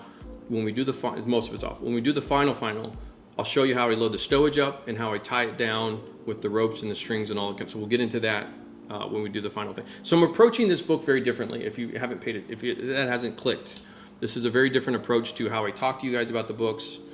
You know, the point of the book and what I'm trying to do. You know, this. So all this I can take on and off. And it's all pre-weathered stage. This is still just the painting stage of it. But I have a video on how I paint all the stuff between the fuel cans. You can see I use a different Dunkelgelb for the fuel can. So by going with the light Dunkelgelb, I now have opportunities to do other things with my paint color. And I've had this conversation with many of you in terms of, on the coaching side of life, in terms of color selections and color choices. You know, I often kick you down to a lighter. This looks really faded. The photo's a little washed out, but you know, I keep this first paint job to this color because when I get up into this kind of thing, when I start doing this kind of thing, all this dark here is coming in with the OPR and then being able to adjust it, you know, in getting into, you know, kind of the, that's all of the ability of that is from the oils over, and we'll talk about this here and we'll get this going here in a sec, is spraying your paint colors the proper way so that you have that opportunity to finalize it to this. You don't spray at this. So that has to really click for a lot of you. You don't come in your models, like you think, oh, look at that work that he's done. Okay, cool. So you're looking for that color. No. You get back way up. You're 10 steps ahead. You need to go to the step back here and you're actually gonna be spraying like this. And then with the OPR, you come in and you render out, boys and girls, you render out. It's the whole thing here. So we do pigments and I do the belly of the beast. So it's all weathered underneath, my friends. So that whole conversation, sometimes I do and sometimes I don't. I don't give a shit. This one I figured, well, so many people complain about it that, you know, well, do you weather the underside of the bottle? Yeah, okay, well. We did this time. So we do pigments and I do a different kind of a kind of more of the Nashorn pigments, if you remember that one. It's kind of between the Nashorn and the Grill. I wanted some of the nuances of, you can see the water speckling I talked about in the last episode 83. With the Mission Model paints with kind of speckling water into the paint and get kind of an early pre-weathered look. You see it right here. So I wanted to keep some of this, so I didn't want to cover it all with pigments, you know. And again, these are high resolution photos zoomed in, so you're going to see every little nugget of stuff. And then the speckling, you can see the water speckling here, and you can see the OPR speckling here, and you can see kind of a whitewash speckle. And I do the same thing down on the road wheels, you know, little graphite. Do the whole. I walk you through how to paint the road wheels. You know, those are days of your life you never get back, right? Okay, then we get into the good stuff, the juice. So again, to the conversation, you can see up here in the upper left, the unweathered scenario. You have the Dunkelgelb, the really pale green. Same conversation with the red and the green. The reds and the greens were treated the same way. In other words, it's the crewman spraying the paint in the field over a pale, whitish, you know, Dunkelgelb before the winter hits, you know, before whitewash is applied. So when you understand that painting order, that makes a lot, it makes a lot of sense. But then what happens is I'm able to do this down here in the lower right with the oils. You get the full color spectrum. Got the hiccups. Get the brands that I used, all that good stuff. And then, did I skip a page? No, I didn't. Okay. So last page I'll show you today for the SM04, and we'll put the model over here real quick and we'll walk through it one more time, and then we'll get into the demo for the Churchill, kind of this basic process, minus the whitewash, more or less. Okay, so what's happening here, and this is very similar. This is one of like 6 pages like this. There's in the book, if you remember SM03 and SM02, there's all the pages of the 1, 2, 3, 4 with the OPR. So you have a bunch of those in this book, and this is just a couple of them. But this one has the creating the roadmap, and I'm actually going to read it to say the because I can't even read my words. So I did up the font. It's a 0.5 point bigger, and then I went thicker with the font this time in SM04 versus SM02 and 3 and 1. It was a little bit harder to read, so it is a little bit bigger. The font size is basically identical now to the KINGART book, so it should be on point. And the gray text you will see is darker than the previous gray text, so it should be a little bit easier to read. But you should be able to see distinctly. You'll have the orange here, the how, H, down here on the bottom right, and then the black text is the how with the orange headline, and then on the left, on this left page, you'll see it's a dark gray text, a little bit darker now, easier to read, and then the W is the Y. So you still have the how and the Y, and it's still broken down by colors in the H and the W, so you understand the principles, and then you combine the videos, and then we have this magical halo of love. So the roadmap. So, and this is that statement. I know you all hate to hear this, but I mentioned this here in the book, that most of my OPR work is basically color by numbers. And this is the heart of what I talk about with creating the weathering roadmap. When you get to this stage, it should be relatively easy, to be honest with you. To do all this kind of work here, I'm up over here prepping for that. So it's the same conversation you have as, say, you're gonna play, 18 rounds of golf, you're gonna hit a bucket of balls at the range and prep yourself and get ready for it so you can come here and do this. All this little work here with the dry brushing, this here, that's all I have to do there is just color by numbers. I've got all my paints done. I want to maybe bump up or lighten or put dust or whatever. You're going to have your scenario of colors that you're using. But all these little marks in here kind of tell me what I need to do. If this is sheet metal, I can go a little bit rustier. If this is heat treated armor plate steel, less rust, but more dust. You've got to know this stuff, of course, but at the same time, it should become intuitive. So when you get down here, this is kind of what's happening is I've got spare tracks that are lined against the side. That's raw steel basically against the paint in that kind of moisture rich weather of kind of the, springish late winter conversation. So I rusted them out. It's maybe a little bit of an opportunity to do so, but that was, that was what I was trying to do. And then you've got the shirts in that get scratched and the shields are all off on this particular piece. Whereas some, like I think one of my Stugs, I've got the shields on. So I go back and forth with that, but these little triangle bracket support things that the bracket slides over, this is the male part of that bracket, gets pretty beat up. And then how I go through that and weather that, and you'll see that in the videos as well. But it really is color by numbers because I've gone through way back here and did all this work, all this kind of scruffiness on the wheels. All I got to do now is just do a little leaky wheel shit, whatever I want to do for the wheels. Same with the sprockets and the chains, then you'll get into the pigment work. Oh, did I skip the tracks? I think I did. Oh yeah, my bad. We go pigment work. Yeah, you can see the how text, black and orange, and then, whoops, my bad, come on. Sorry. The Apple mouse is touch sensitive. And then the gray text with the W, repeat that, and then we do have all the track work as well. So the tracks aren't heavily pigmented per se. They don't have a lot of mud in them. I went with kind of a little bit more of a drier climate kind of conversation. A little bit residual mud on the whole side. And then again, that's just kind of to shift stuff up for me. I look at what do I do with my tracks. I like Panzer IV tracks because they're just kind of a cool style. So I like them a little bit cleaner, less muddy in my personal preference. These are the Fruel tracks. To repeat, there's 4 tracks in the book. The one main one that goes all the way through is this at the battle track, ATL 27. I think I said 28 last video. I think it's 27. Fruel model. It's the Panzer IV, and it's got you can see just here, it's got the correct indents on the guide teeth. So it's a late track, and then I've sanded some of the cleats down a little bit as well. Basic stuff, it's in the video, but you can see here the little indent there. You have model casting version of this, so you have the Lincoln Leak track conversation and how to paint those. And then you have a second set of Fruel model tracks, which we'll save for the end. We'll save that for the final. When we get past this. So this was the last page that we got to, or this is the last page we'll get to for there. So you're seeing some bonus footage here of kind of where it goes into. So you look at this one, and you can see down from here when you keep pushing the conversation, what happens. You go back in time a little bit, pre the weathering. You kind of go into this, and then it still comes into this, and then when you start to really push your final color sessions, you get into this.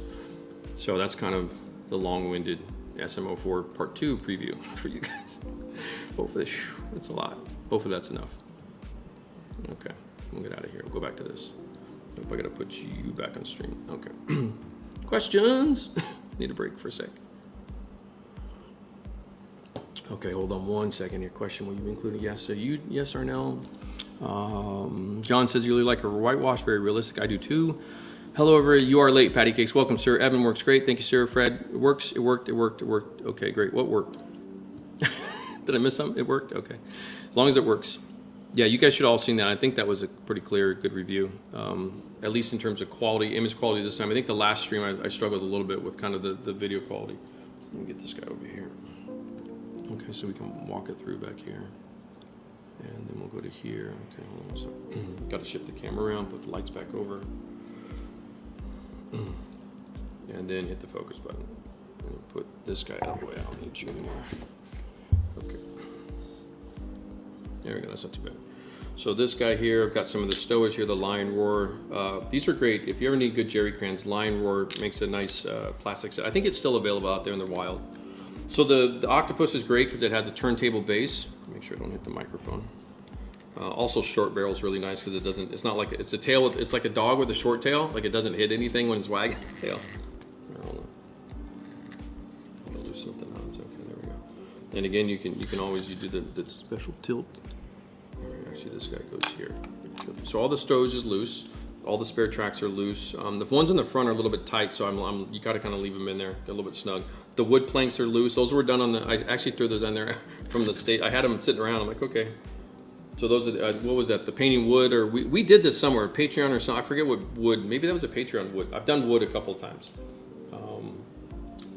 So this is printing. I'm expecting by the end of the month we'll have hard copy samples and probably the first shipment underway from the printer by the end of June. So there's your time frame.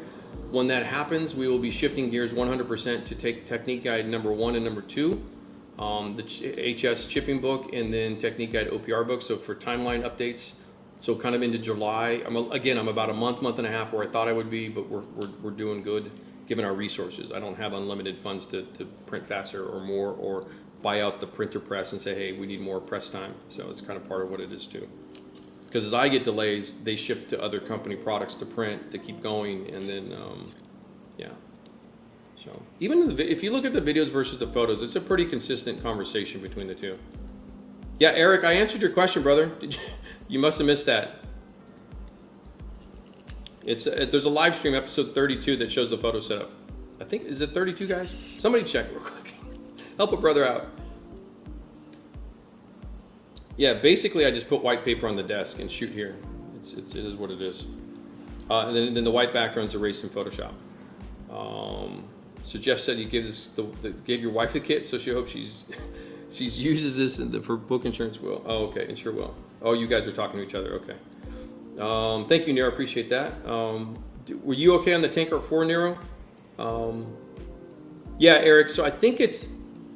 Guys, I think it's episode 32. Episode 42. Thank you, Band Weevil. Is that Band Weevil? Is that right? Band Weevil? Lesser of two evils? You guys all know what line that's from?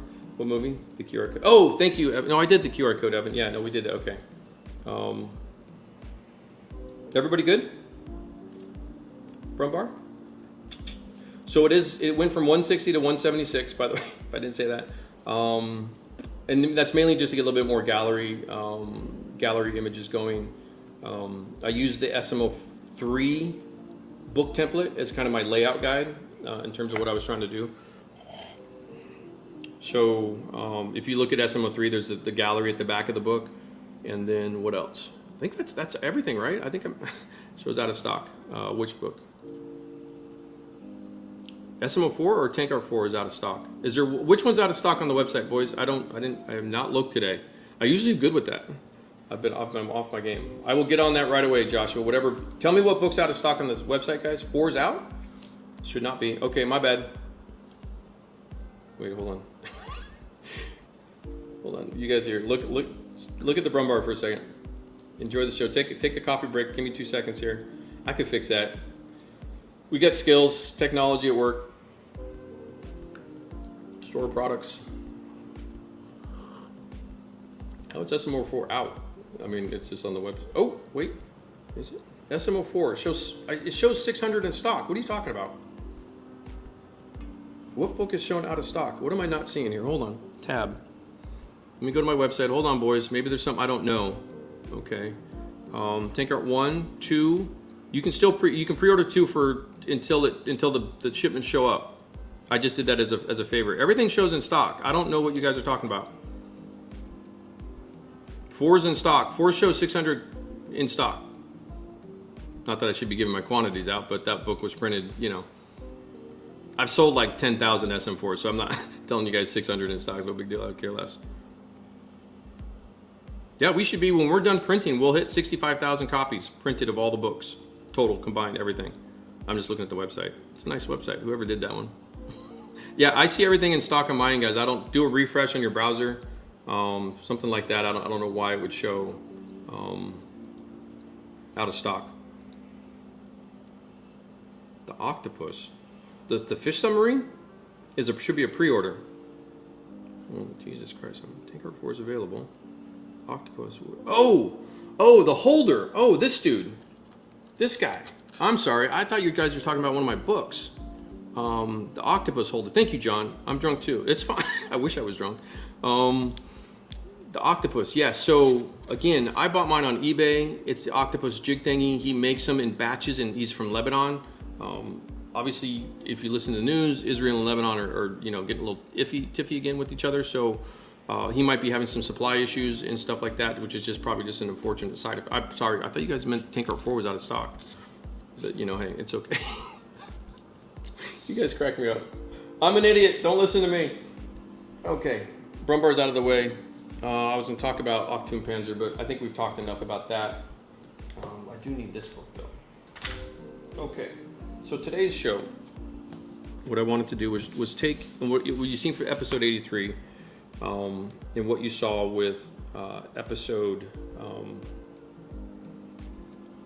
this one, episode 83 and 84. What you see me doing is taking the SM04 teachings and then kind of ramping them into demos for you guys, which I think is a pretty cool way to go. So you can kind of see it in the book, get excited about it. I know it's running a little bit late. I know you guys have been waiting patiently. I appreciate all that good stuff. But what we want to do is take this bad boy and keep going on this one, because this also helps me push the project along. And then these holders, Dave and everybody else, Dan and everybody, we've talked about them before. But these little industrial tool holders are still some amazing. They're fantastic. I can only afford one octopus, and they do take up a lot of space on the bench, so they are large. If you don't film, it's no big deal. They're very convenient, and plus you get a bit of a hand rest on the octopus too. You get a little bit of a hand rest ledge, which is nice. You can rest your hand on that, which is pretty cool. Yeah, hold on here. Let me delete this one. Click that. Okay, there we go. All right. And so that said, I've got my references. I don't have my Israeli book out. I don't know where it's at. It's in my current storage unit, which will be unloaded. I'm excited because I'm moving, and one of the reasons I'm taking the bigger apartment is it has a big, huge, massive closet that I can take my storage unit and take half my library back and put it in my actual workspace area again, which is I'm looking forward to. Some of the books I haven't had access to in a while. So anyway, we got this guy. Got that guy. Okay, let's have a conversation. Any final questions before I kind of get going? For real?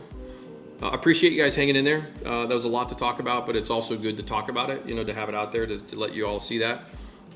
Pretty excited about it, to be truthful. I'm excited where the company is going in terms of production quality, in terms of what we're really trying to do from an analog and a digital conversation, combining with YouTube and Patreon. I'm back on the new camera conversation in terms of budgeting, budgeting in a new camera for the future.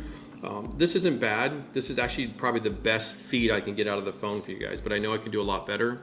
It's okay. That's not too bad. The distance is very, very important with the iPhone. It's got to be like all in a window. It's a really small window, working window. But yeah, so we're going to do that. We'll up the video streaming, and then I can use that same 4K camera for shooting videos on Patreon. And what I'm going to do is not quite the night shift way, where he's doing it one a week, he does it and then puts it up a week later. What you'll see is on Patreon, you're going to get like 10 episodes at half hour to 1 hour a piece, or 15, 20 minutes a piece on Patreon. And then what I would do is take maybe 5 or 6 of those episodes and condense it down into a shorter, nice, high quality video for YouTube. So it won't be the same one-to-one, a little bit different. So Patreon still, in my opinion, holds a ton of value if you need all the absolute nuanced information. Links in the description down below, per normal, all that good stuff. But anyway, roadmap of weathering.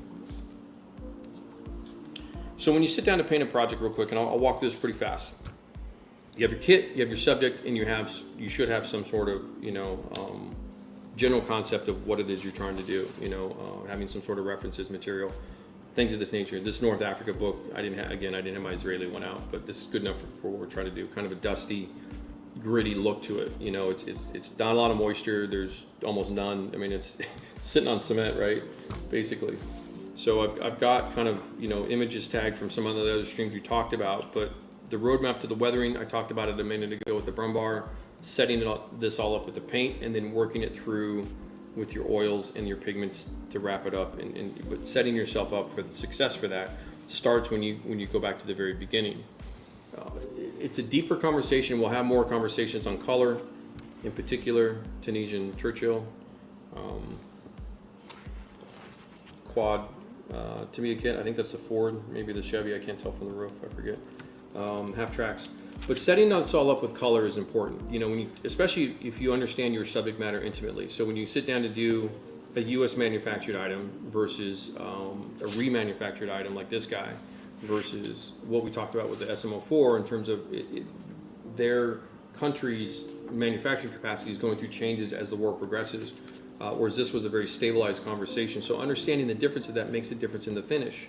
You can see here clearly there's almost no chipping visible, you know, that whole conversation too. But you see a tremendous amount of dust and weathering and just the various drips and whatever, maybe that was, you know, water drip off of that or something, or moisture in the morning, or, you know, as these guys are using it. So obviously the back hatch here is going to be, this is the mortar version, I believe, or it's an ammo carrier. Which one is this? M3? Was the M9 M3?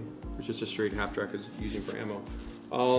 I don't know my half tracks too well, so apologize for that. You know, just kind of the tarp stowage. This is a really simple, basic vehicle, but the scene is really nice. So setting yourself from the beginning is really important. These kind of things you have to go through if you want to elevate your game. You can do the Me Too thing. That's all super cool if you're happy with it, no big deal. But if you're here to really kind of up your game, up your up your kind of program of what you're going to do, understanding like for example, this is a Lend-Lease vehicle and what you're going to do with this, because in North Africa these are straight from America to British hands. So a lot of the camouflage is going to be base olive drab, and then they're going to paint over that in the field, and this is going to be a very different look to something else that's painted at the factory, like a Tiger One or something like that, or the Brummbär for that matter. Different conversations. So understanding that is really, really critical, and you have to study that. You have to put the work in. That's the other side of it. Is, I mean, you know, this is 18 years of me doing this, so you have to put the work in to really kind of. And what I'm trying to do is regurgitate that out in a really short way for you guys to say, okay, go find a couple really good photos, and you don't need a lot. You'd be surprised. If I'm doing, was this Mark 1 or Mark 2? So there's your other hat. I mean, dude, there's. Why is nobody doing this diorama? I mean, just literally, you would wipe the table clean with jewelry if you did this scene right here. Look at the crew guy. Look at the way they're interacting with the map. Look at how your paper is. Look at all the stowage here. I mean, yeah, it's a little bit dark. I mean, look how they stack the fuel cans over here on the side, 2 and 1. Your Jeep on the side over there. Then you got your little local guy being a spotter for you. Your antenna tie downs. There's money right there. I mean, not that I'm doing it, but I'm just saying. There you go. Look at to use the classic term, he's got the fag in the mouth. That's a smoke, a cigarette. If you don't know what that is, some of you guys are so young. You're like, what do you say? No, that's what that was called back in the day. But yeah. So yeah, this is what this is. You know, you can see. So probably Kazarine-ish. Yeah, Kazarine Pass. So the earth tones here are a little bit different than. We go over here. So you have to understand kind of what you're doing with your earth tones. This is where you make these decisions from. So that's that combo. So we set this up.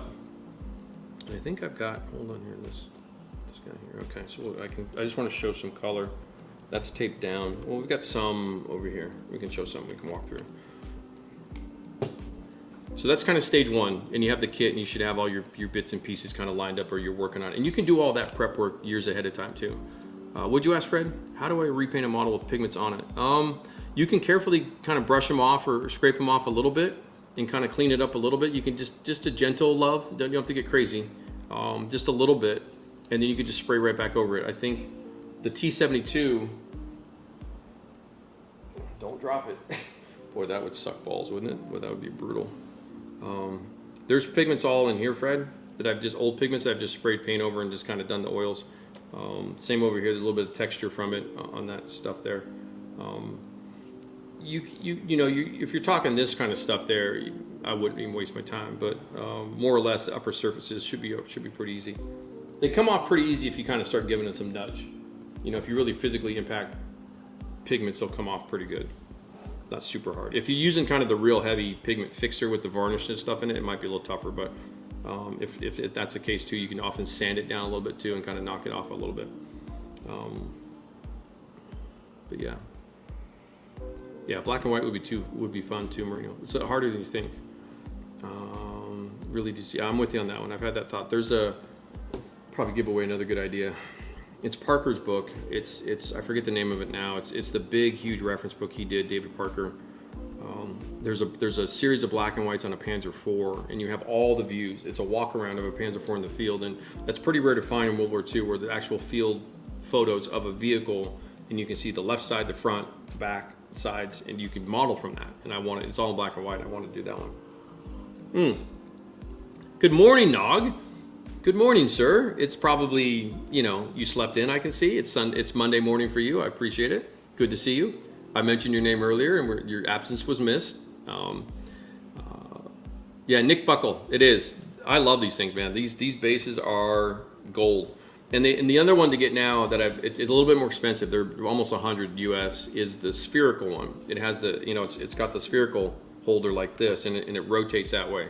I've been wanting to get one of those. It's like my birthday's coming up. I'm gonna probably try to grab one.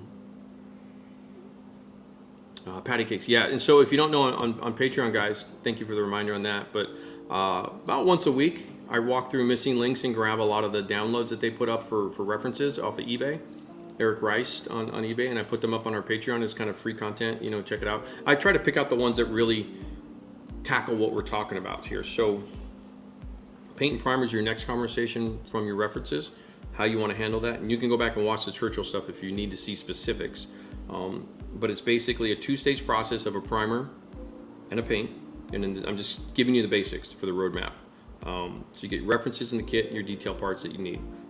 Primer and a paint, pick those out, and you're gonna, again, what you saw in the conversation with the Brummbär is work towards your end game. So if you want your paint color to end up a certain way, then you have to build in from the start. And you saw that, and you can watch that conversation a few times on video with this guy in terms of laying down the colors properly. So what I do here to achieve the look I want for this guy was I went darker first, and then I post shaded lighter to get, using the qualities of what Mission Models provides to get, I think we'll work on the engine deck today. I think that'll be the best spot to do this on. But to get this darkening look up here, that's all paint underneath being percolating through, because I'm rubbing off the light bits on top. Actually, before we get started, because of all the construction in my neighborhood, there is this film of dust on even inside the cabinets. I've got these hidden away, and they're still getting, I can see it when I look at it. And I still haven't done we're gonna do that eventually, I promise. But yeah, so this conversation was a little bit different. To some other projects, in other words. But like, for example, in the Brummbär, in other words, the reason I'm showing you this guy is because what I did on the Brummbär was I have kind of the first pass of Dunkelgelb was a more true tone, and then I lighten it up, and then I do all the chipping that you see in the Churchill is exactly the same process I did on the Brummbär, and then the dry brushing that we did, which is all that. Where's my little pointer dude here? Oh, shit, almost forgot. Okay, hold on. Do a little promo work. Okay, so you see this edge here? So in episode 83, I showed you how I achieved that, and you can, not quite. Grab that. Let's move this here. If you can just see that. There's a little bit of the dry brushing and the nuances. So when you look at that page on the Brummbär that showed you with the dry brushing, the chipping, and how I achieved that, we walked through that on episode 83. And then today I'll kind of walk you through the OPR stuff. So it's references, kit, primer and paint, work your colors through. You're gonna have to think that through. And then if you're not sure, get a test mule and paint something with the colors you think it will work for this. And then the reason for this is that I'm working for a desert scenario, and then I work with OPR to create all this look here. These holders are genius. And that metal, like what I just did with this holder, because you can see it's a triple, it's this articulation, and then it spins as well. You know, you can rotate it this way. Yeah, these are cool. They're about $25, 25 US. I've got like 4 of them now on eBay. Am I right? Industrial tool holder, just what they're called, or search it on eBay. They're all available worldwide. It's universal tool holder, something like that. My bad. But then I go into the OPR, so I get all my paint work done, get all my chipping work done. This is kind of setting me up for success. The dry brushing is kind of my refined chipping style versus the hairspray chipping style. Depends on the vehicle, depends on what I'm trying to achieve. I work towards my target. Second to that, I will say this too, even though you see this a lot, it's not about that. There's nothing in this about, I must use this. It's just that this stuff here, and I'm saying that generically, achieves my target goal of this very successfully, very easily, very efficiently. That's what I'm all about. I don't give a shit about anything else anymore. Don't care. because I want to get this done the right way the first time and have a good time doing it. As you can see, I'm in a good mood today. That's because all this stuff works really well. My headaches are production logistic issues. This stuff here, we've been showing you this on video for a while now with the live streams. It's super nice, but it's not emboldened to this brand. It's, in other words, don't be hung up on the label on the bottle. Work towards your, like I'll use, if I need a flaky paint chip, because oh, somebody asked about poly. Sorry, I didn't say that. I didn't answer you. When we talk about that, yes, you can use the poly with this and it works great. It does a really good job. But if I want to do flaky paint chipping, I just shift gears to the water Tamiya hairspray because it just does it really well and it's controllable. It's easier. Putting the poly in this, a little bit hit and miss. You're not quite sure the ratios to get the flaky chips from it. Yes, you can totally do it and you have to master it, but I'm not emboldened to the brand because this is all I have or all I use, if that makes some sense to you guys. And the reason I say that is a lot of you have AK, Ammo, Vallejo, Life Color, Tamiya, Gunzi, etc., Mission Models, etc. I don't get hung up too much on what does what per se, if it's outside my realm of what in other words, there's not a lot of other paints that can do what this one's doing right here. So I'm not going to waste my time doing it with anything else, if that makes a different way to put it. I don't know how to say it. My brain's fried. Yeah, I'm pretty sure that's what it was called. It is Universal Tool Holder. Yeah, Amazon and or eBay, both. They both sell the same one. Using the gun tips, yeah, they're fantastic. These things are great. So that's kind of the important part of the conversation past the tool holder. That's the real one is I'm not, the brand loyalty conversation is if I'm using it and it's successful, then I'm going to be loyal to it because I'm going to use it because it's successful. I guess that's another way to say it. So there. And there's a hierarchy, and it's kind of knowing the hierarchy. We're not going to get into it today. So that said, so primer paint, figure out your steps, figure out your chipping, get your markings on, get that all done. And if you have decals, I just use a spot varnish. I put them on straight, neat. I don't do anything else. So if that asked question won't come up, came up in the P61 video. So it's just straight to that, spot varnish it to level it out, and using 90% of most decals, 95%, 99, they're all glossy. So reset that whole area to matte, takes the edge off, and then just weather per normal.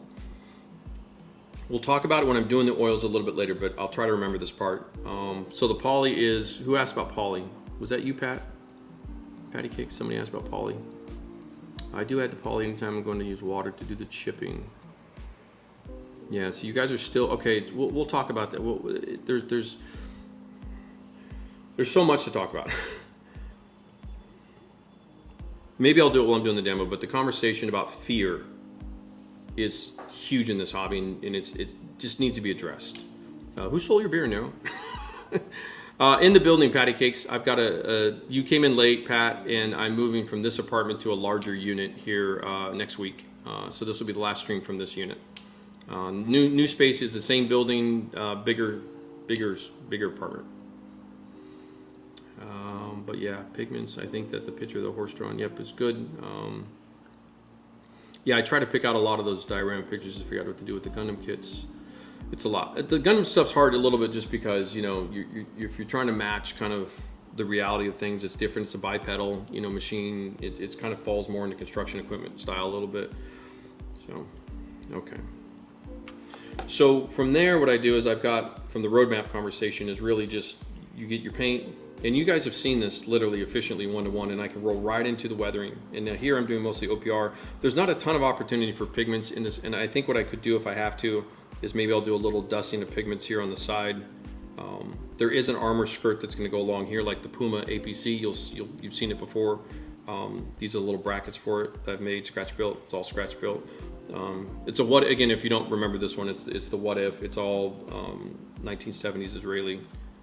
My double side tapes kind of want to make sure that's pressed down good. So I double side tape here to here, and then it closes the grip there, and then the model is double side tape to a wood kind of holder that I can fit that into. That's how I do that. I just got a little scrap piece of wood, and it's just using double side tape. And I don't use a real industrial tape. I just use kind of like here. I just use like the Scotch double side tape for this kind of stuff. Because you can drill through and mount if you want to do a screw mount into your things. I don't have that. I don't usually do the screw mount thing. I find these hold good enough in the way you use them, by the way, if you don't know. So put this, when you tighten it down, it's opposite. Yeah, it's righty loosey, it's lefty tighty on these. So lefty tighty, and that squeezes and grips that. Now rotate that away from you, the side that you need to work on, so you don't bump the knob, because what happens if you'll bump the knob, it'll loosen up and you can knock the model off. So just as a heads up on using it. Okay. So that's kind of the basic concept of what I'm talking about here is going back to the beginning and setting yourself up for success. There's no poly in this model, and it's fully chipped with water with the mission models. The primer is impervious to the water. So Paul and everybody else that are having this conversation, when you do the primer, this is not affected by the water when you do the chipping. So it's stable. So the red on here doesn't come off. It shouldn't come off. It's not coming off. And then this, you can do whatever you want with. If you want to put the poly in it, you'll get it more of a flaky chip look.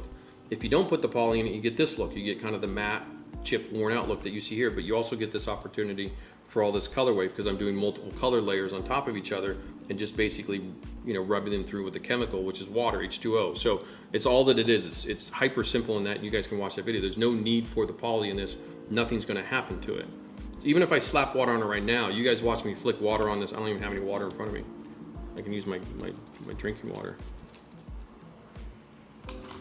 So there's huge misconceptions about the danger of water emission models paint. Huge. So this was painted, what, a couple months ago? I'll do this right here. There's nothing on this, there's no poly, there's a primer right underneath, it's raw, ready to go. Here's my sipping water. I'll take a sip before we go.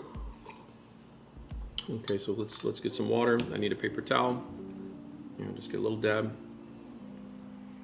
So that's water straight on the Mission Models paint, that's whatever. Now it will react a little bit, and you see me kind of speckle the water down. That's in the, you know, we talked about that last time. You can do some really cool things with this because it will if it sits and does its thing, you can get some pre-weather. And I talked about it in the Brummbär book. I showed you that in the pigment page with kind of the water speckling. That's this right here where you speckle the water. I showed you the last time. It kind of just nuances the paint, kind of a pre-weathering thing here. But in terms of this here, so that's been sitting for that 30 seconds. It's not coming off. Like I'm not hurting the paint. It's on there pretty good. I could rub it, I could keep going. Let's see if we can get something.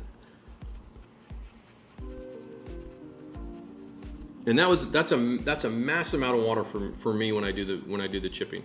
The water speckling you let air dry because you want the little tiny tide marks. You want those. Zilvis, hello, greetings everybody. Which paint in your opinion mimics Mission Models paints? Live colors somewhat similar, probably the closest. I know they're vinyl based, or so yeah, I'm pretty sure they are vinyl. I think Vallejo's the latex side of it, and Life Color's vinyl. They work excellent. The thing with those is that they cure and kick off, so they'll dry to a plastic.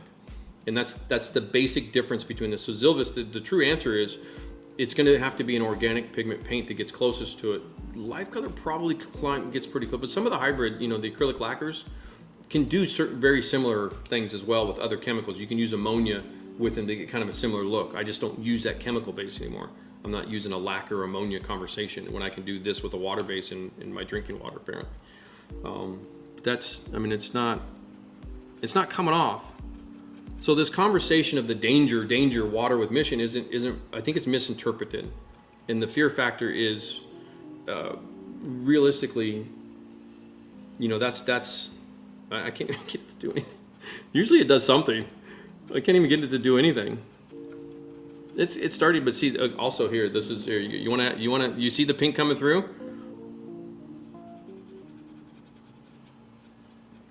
So I'm brushing this way. So if you're kind of civilian, you should be. That's a nice hood of a car. And where's Frederic? Oh yeah, you should see his Unimog. One of my coaching boys, we did this kind of look with the Mission paint. And it kind of I don't want to give away his colors, but he did a civilian piece, and we were doing this process, you know, like on the top of a hood where you get that oxidation, that, you know, it's the Windex technique a little bit where you get that kind of conversation, but this is actually starting to do it a little bit. You see the pink percolating through there? But that's that's the only danger here. In other words, we've been talking for 5 minutes doing this. It does not come off.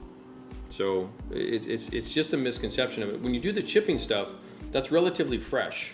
But after, you know, you can keep going. So this is probably 2 or 3 months old, of course, but it's probably a little bit different as you get closer to when you sprayed, you know, the danger level. But this paint will, you know, hold up quite well. And you saw with the chipping here, I think I took I think we did this, right? So I cut that there, and that's kind of down to the green plastic underneath, but that's the only damage part. But I left it as kind of a happy accident because that worked for that piece. So that's really the basic roadmaps of to loop the conversation back around. And then we did the same thing on the turret, and I've left that unpainted because of the clear. I got to do all the matte. I'm just lazy with that. I just haven't got to it. I think I'm trying to. There was tons of it to me. So do I, though, Zilvis. So this is kind of, everybody says that. I hear this all the time, Zil, is that I've got this. I've spent all this money on this. Okay, so spend $50 to $100 and get that and try it. And that's kind of what this. I know budget's a thing. I get it. I'm not trying to tell you not to spend it, but it's the same conversation what Dan said earlier. Is I don't want to buy the holder because it's $100. I get all that, but I didn't buy the octopus for a while. I kind of regret that. It's pretty nice. I recommend them. Highly recommend them. They're pretty slick. The thing with paint, I have 1 million bottles of paint. I've been buying 1 million bottles of paint since I was a child. I've got Vallejo. I've got Life Color. I've thinned it out a couple of times. I do have a lot of Mission Models paint, but I have all my Tamiya's too. And like I said, so the thing is, here's the thing to recap. With the paint brand conversation, they all do different things. So this look here is what I want it to do. So I'm using it for its purpose of what it really does. This stuff here to pull in the Life Color. You have this stuff here, the regular kind of Life Color paint. And then everybody's brand conversations are, I think it's just so confusing. You make it so hard for yourself. You're trying to force a square into a round peg hole, or vice versa, whatever it is. Like, just use your Tamiya's for what they're good for, and then get some Mission and use them for this kind of stuff, which it's great for. And then, you got some rust paints for your Life Color. You got this. The one and done method, to me, it's hard to kind of get there. I find it really hard to get that real good flaky chip from this, even with the poly. I'm just gonna use my effing Tamiya like I did for 10 years of tank art. You know what I mean? Like, just use them for that and enjoy it. Be great. These are yeah, they're $5 a piece, but it's twice the paint. This stuff will last, brother. It lasts a long time. It's probably a little harder to get in Europe, maybe, Czech, Polish stores maybe not have them. You can get out of Germany pretty easily, I'm pretty sure. I know Domino in Belgium has them. They don't sell them in box sets. I get all that too. But at the same time, I buy a couple. I would buy a couple at a time and add to my collection over time. It's just how it is with paint today. I'm just so tired of the paint conversation. Oh, I bought all. I don't care. I don't honestly care anymore. Like, just buy $20 worth of stuff. Buy 4 or 5 bottles in the thinner for your next project, and just do it and practice and do it. And trust me, Zil, I think I know who you are. You're gonna kill it. You know what I mean? Like, you're just gonna go crazy with it. So, I've said this earlier today. The injected kits will always be there. They're 100. They're 80 to 100. Most of them, Katori Spit. ICM Sky Crane. I mean, these are €100 kits. Don't buy it for a while. Throw it into your tools. So that's how I do that. And then get the kit when you really, really want to do it, because they'll always be there. That's a myth about the hoarder mentality, the collector mentality in all of us. Even I have to fight it. I'm like, oh, I want that so bad. I'm like, no, dude, don't, because you need to put the money here. Hopefully that helps. I'm saying that with love as a coach, is like my team players, like, don't get worked up with all that stuff. Budget it in, get a second airbrush, just commit to it. Look at this. You can have it all. All right. I'm kidding. You know me. I'm hard on you guys, but I think it just the male psyche with a lot of this, like, trust me, the wife isn't going to complain that she's already got a pair of shoes like it, is she? Because she's going to buy another pair of those shoes too. So don't sweat that conversation. Don't limit yourself in your hobby love. Use your Tamiyas, what they're for, and then get this stuff if you want to do this kind of a look. Life Color can get pretty close to this, and you could do close to this with a lot of the paints, the hybrid lacquers and stuff like that too. But yeah. So anyway, I don't know what I got this for. Boy, that's a lot of talking today. We haven't done anything yet. All right, this might be a 3-hour one. I was trying to keep these to 2, but all right. We still got a lot of people here, so I appreciate you guys hanging out. My knuckles, I'm sore, I'm tired. Getting my summer bod on, working out like a beast. I will say too, by the way, keep your health up, boys. Do good stretching. I keep it simple. I do push-ups, like CrossFit, air squats, dumbbells. But my back, my neck, in particular. Don't lay in bed reading your phone with your head kinked, because I tell you what, you'll F up your neck back here. So pull-ups are key to this hobby. You guys should all be doing your pull-ups. And today Mission is around, they've been around 6-7 years. They're in every major big distributor now, so they should be pretty easy to find in each region and country, except maybe some parts of Asia may be a little hard. But again, if you don't understand math, because my math is a little rusty, This is not bad size. This is 22 milliliter. These are 30 milliliter, which is 1 fluid ounce. I don't have another bottle of another paint in front of me. I believe Tamiya's are 15, the small ones, and they have the bigger one, which is almost this size. But those bigger Tamiya bottles are also like $3 or $4, so it's only like $1. There's only about $1 difference at the bigger size quantities you can get in terms of this. And this is pure unthinned paint. They last a long time, so definitely do that. And if you see the color charts, you're welcome. I spent a lot of time doing those color charts. They're a little bit off, but it's okay. It's hard to do those, by the way. Where do you suggest getting Life Color Russet? I've only ever seen it on eBay locally, Brian, in the States. And I know that there's a couple dudes on eBay that they rotate through stock. It's about 30, 35 now. I think the price has gone up a little bit. They used to be like 25, 26 a set. But yeah, you can do what I showed you, Brian, too, by the way, with the, if you can't get the Life Color Rust paints, Mission Models has a rust set or colors, MMW, something, but there's the rust ones in there. They're extra pigments like the Life Color set. They do work pretty well. Same conversation. We're doing rust glazing in Patreon right now. I'm bringing back the term glaze. That's what I'm determined. Okay, wait, I need tape. Okay, everybody cool? Everybody good? MMW, thank you, Dan. Yeah, this is actually, I don't know why I wasn't using this more. Oh, it's because I had that other tape and I didn't want to waste it, the other double-side tape. So these are taped down. So everybody understand the roadmap. It's super simple. It's important though because, you know, again, to put the serious coach hat on for a second, you know, if you want to win the game, you know, it's halftime. That speech at halftime to the players, you know, whatever this is, soccer, football, or both, basketball, whatever, you know, ninth inning rally. It's important that you start your journey on a project you give a shit about, you know, with kind of setting the tone. And in each step of the way, if you're kind of new to this or not understanding this completely, ooh, okay, thank you, Marino. The MP44, remind me too, that's the turbo one without the intake, right? That's the one I like. It's the MP44, because the MP43 was, I think, the previous Senna car. When Senna came in and did the turbo, that's the one I've always liked, because there's the 20th scale from Tommy and that 12th scale would be cool. Yeah, Ming's doing some interesting stuff there. Evangelion kid is like, what the fuck did they do?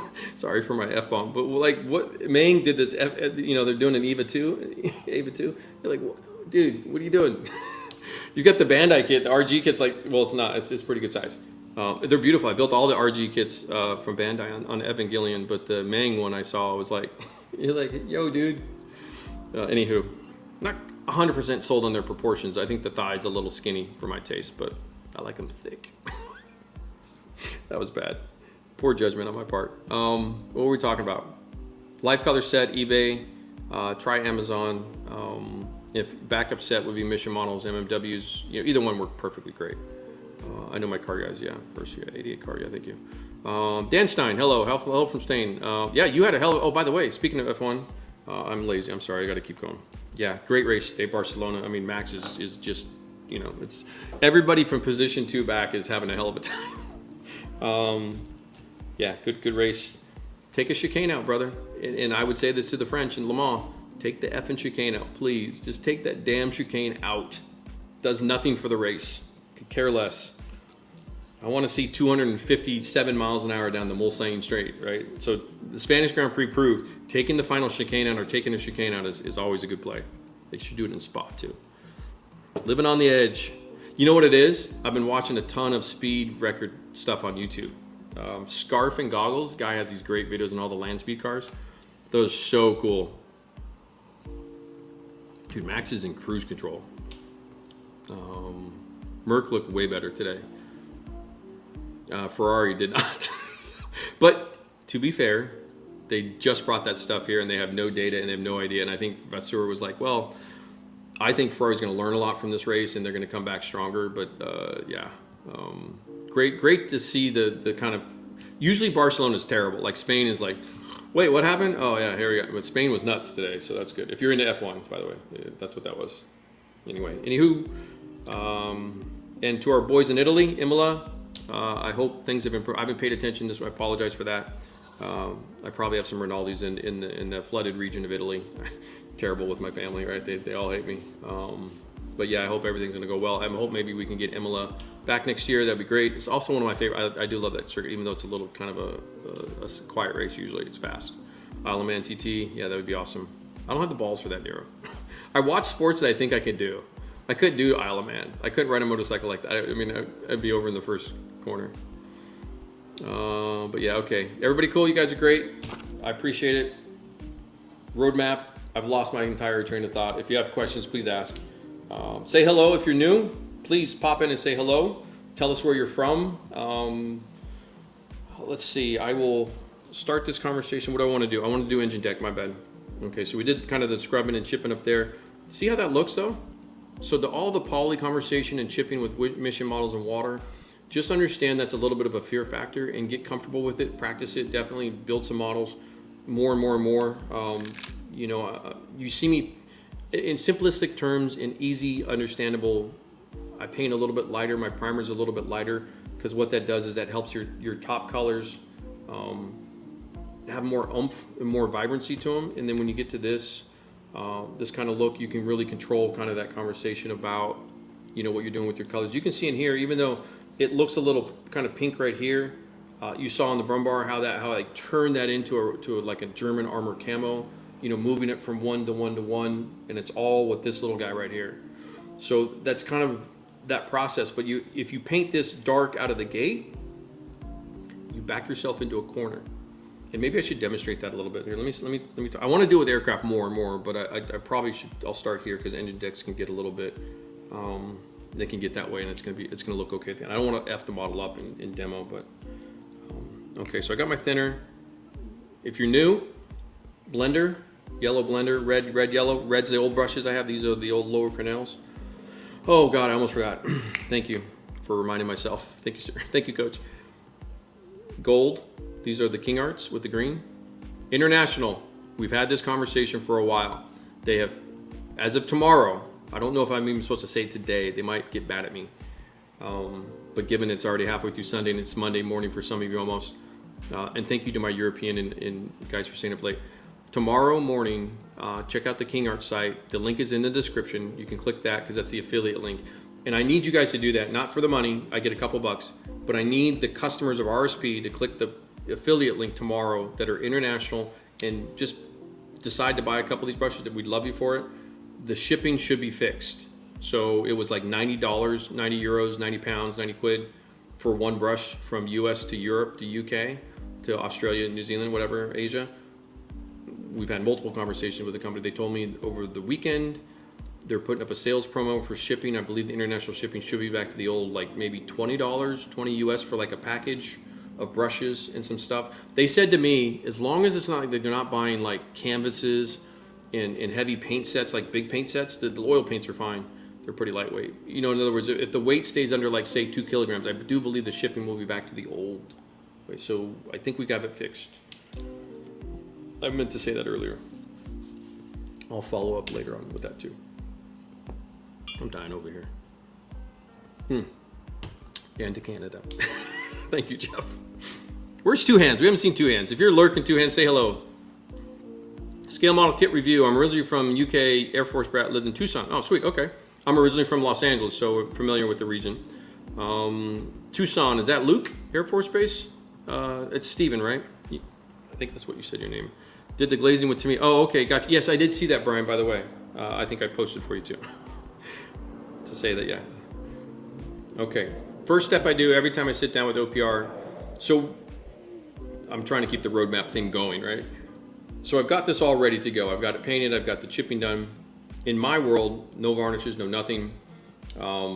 It's a lonely world. And then I go right into OPR and or pigments. Either way, you can play either one up, doesn't matter which way you're going. I could dust this first with pigments. I want to control this with oils a little bit differently, so I'm making that decision. And the reason is I want a little bit more of a kind of an artistic, nuanced look with this, because you don't see Israeli stuff done this way. You see it mostly done with mostly dust products. So I'm doing a little bit more of an oil look because I want it to have a little bit more of an artistic flair, you know, a little Rinaldi to it. So that's kind of what I was talking about. But I sat down with the matte paint, and this just kind of helps this first color layer because this should be your lighter tones. But let me show you how the hobby does it, and then I'll show you how I do it. In fact, let me do the whole thing. I'm gonna get a little bit juicy wet. Okay, that's way too much thinner, by the way. See what I do here, and then see what I did there? Okay. We're just gonna juice up that guy. Yeah, that is a wet mofo. Okay, before this all dries, I gotta get hustling. My oils are a little dry. Okay, I need my dark color here. Kind of black, Van Dyke brown, really dark tones. Ooh, that is dark. I have my little white paper towel here. A little bit off camera, but we'll get that there. I need a good brush here, doesn't matter. So again, gold with the green stripes color brush. Get it wet first. I want a nice juicy wash. So my pigments here, I need to get these going. My palette's a little dry. I got to kind of get this going. Just kind of keep using the thinner, soak it, put it in there. Direct application. Should be pretty juicy. If you need to check, yeah, you want a little bleed in the paper towel. So this is typical hobby kind of thing where you kind of, you're doing this. Since I don't have a gloss coat, this is one of the, you can kind of see it. So I'm just slapping down the dark pin wash, right? And I don't have enough paint yet. Hold on, get my oils to flow here. They're probably drying out a little bit. Some of you guys use this straight out of the tube, and I'm like, wow, you're just really having a good time with that, aren't you? So we use the cardboard to pull that linseed oil out. If you're using paint straight from the tube, that's why you have to wait 2 weeks for the oil paints to dry. Why? Don't, life's too short. We have too many models to build. Put it on the cardboard and have your thinner right here. So this even if you do the traditional classic oil wash way, I'm making an oil wash as I go. So I don't make a little cup of it, I'm making it all right here. And I can, and the advantage of this here is that it's not one color. I've got a brown here, I've got a really dark brown, I got my blacks, and I even got a Payne's gray, which is kind of a cool black. And I'm just mixing all right there. So I got 4 colors involved now. So my color here is gonna have more richer, deeper life to it, if I will. But this is just kind of going in dark. There's your dark pin wash. Wait, hold on. Hold on. Come on, we love this, right? Look at that, look at that. And this is pretty juicy wet. I mean, that's living life on the edge right there. And all this in here, you want your nice black shadows in there.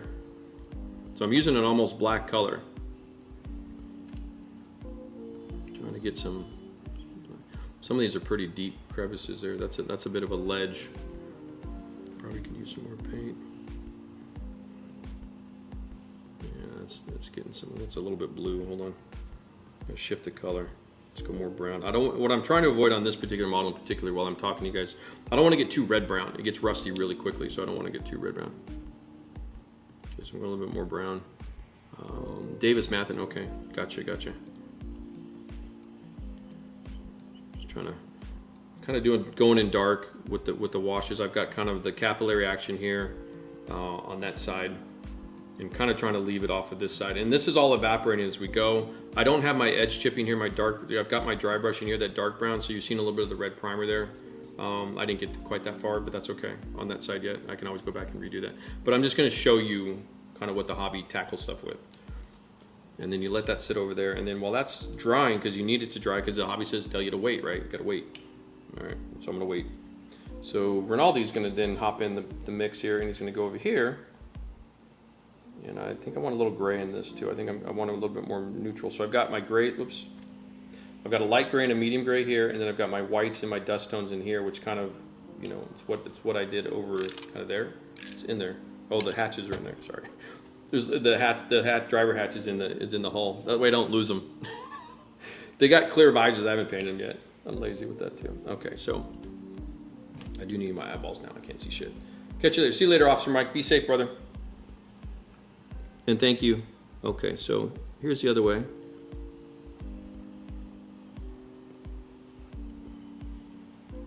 So I'm doing kind of a lightening of the color up top first, kind of an oxidized, kind of a desert conversation. I'm being specific with my look, and I've got my other wear spots through here. I'm gonna go a little bit more gray. I want a little bit more Israeli gray tone in my thing, so I'm adding gray to the dust. Because what I want is, and I'm checking the paper towel. Oops, got a little fuzz in there. Come here. So I'm going to kind of emphasize the airbrush color. So this is a lighter airbrushing. I've got kind of the darker than the worn chipped area here, so I'm kind of emphasizing. I'm going to pop this up here. I'm just putting down just kind of a light little distemper stuff, and then I'm going to go in my blender dry, no more thinner. This is a bone dry blender, and we're going to stipple this right away. Right into the wet thinner that's already there in the wet paint. So it's sort of a wet on wet application. I talk about this on Patreon recently. That was a little bit more juicy though, the one on the T72. I was going for more of an oxidized. So now I'm just kind of tweaking this and working this in. That's still drying up here. And I clean the bristle off, and I kind of just, and so I've got it kind of holding it like a chopsticks, really light in my hand. And when I tap down on this, like I'm just kissing that surface. You know, I'm not jamming that in. It's just a gentle tap, and it's really quick. And that's great for upper surface work, for the top work. Why? Because this is the part where the crew walks around all the time, so that it gets kind of that scuffy look. It's not a smooth airbrush look.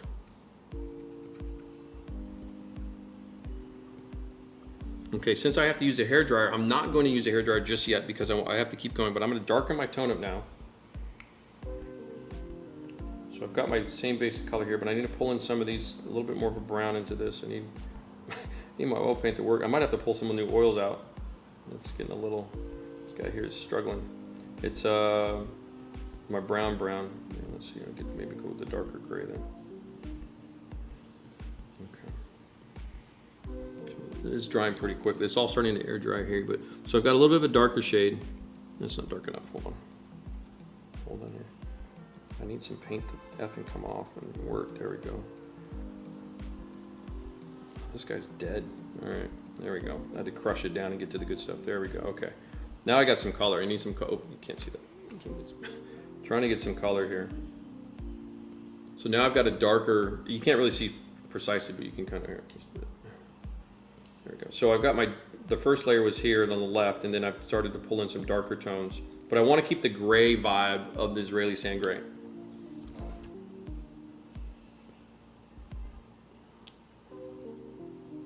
There we go. Okay. It's actually a really nice tone. So I'm going to kind of darken up some of that spot around there. Just kind of playing that up. I want to keep going on the dark. I need to push out a little bit more. I'm going in steps because I don't quite know the color I need yet. And that's that first initial pass when you're coming through. Wipe that back a little bit. When you're coming through and doing this kind of work. There we go. This is a little bit of a problem with I probably should have made a new palette for today. Hold on. I'm not getting the paint on the brush. It's so dry down there. I might have to pull in some new oils. There we go. There we go. Okay. Should be another bump up. I need a little bit more contrast. Okay. There we go. All right, there we go. Okay. So I'm not using capillary action.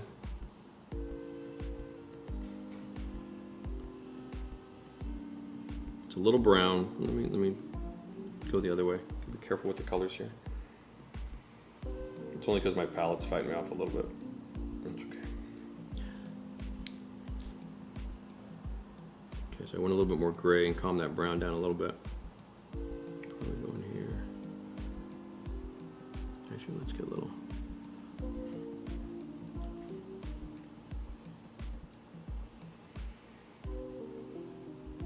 Okay.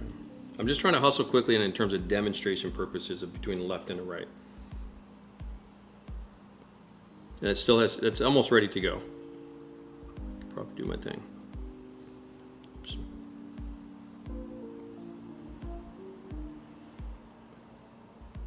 So I'm working fairly fast, to be honest with you.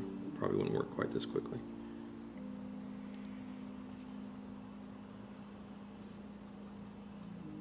So I want it kind of well maintained, but kind of getting that kind of gritty engine deck look. So over here, okay, so swap brushes to the rake brush here.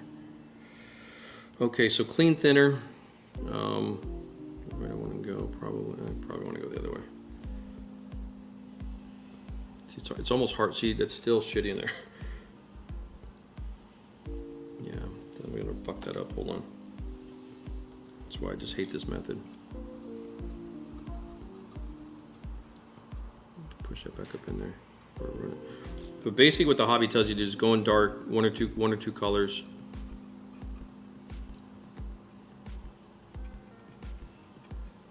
Just gonna tidy this guy up here. Now what's not good about this though is if you're understanding this, is I've left no opportunity. Now on an engine deck I did this on purpose because I can cheat this a little bit, you know, and then down in here it's okay.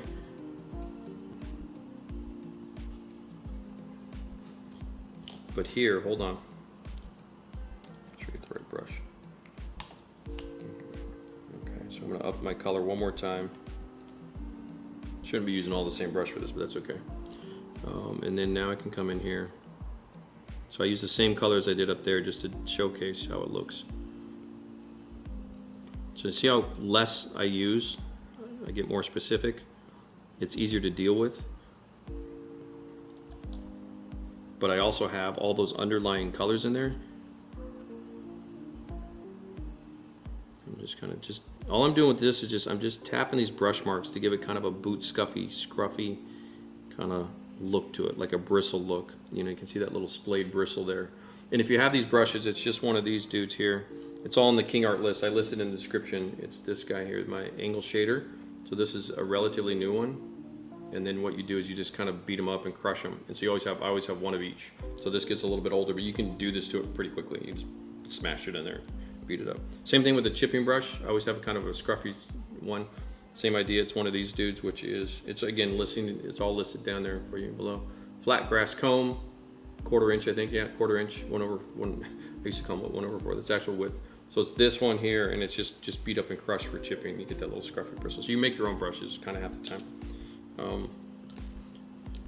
But what happens here now is if what I've done is I'm good enough that this doesn't look bad. What's negative here on the left, or actually let me do this too. We should always be doing this regardless. Because again, there's literally no need to wait.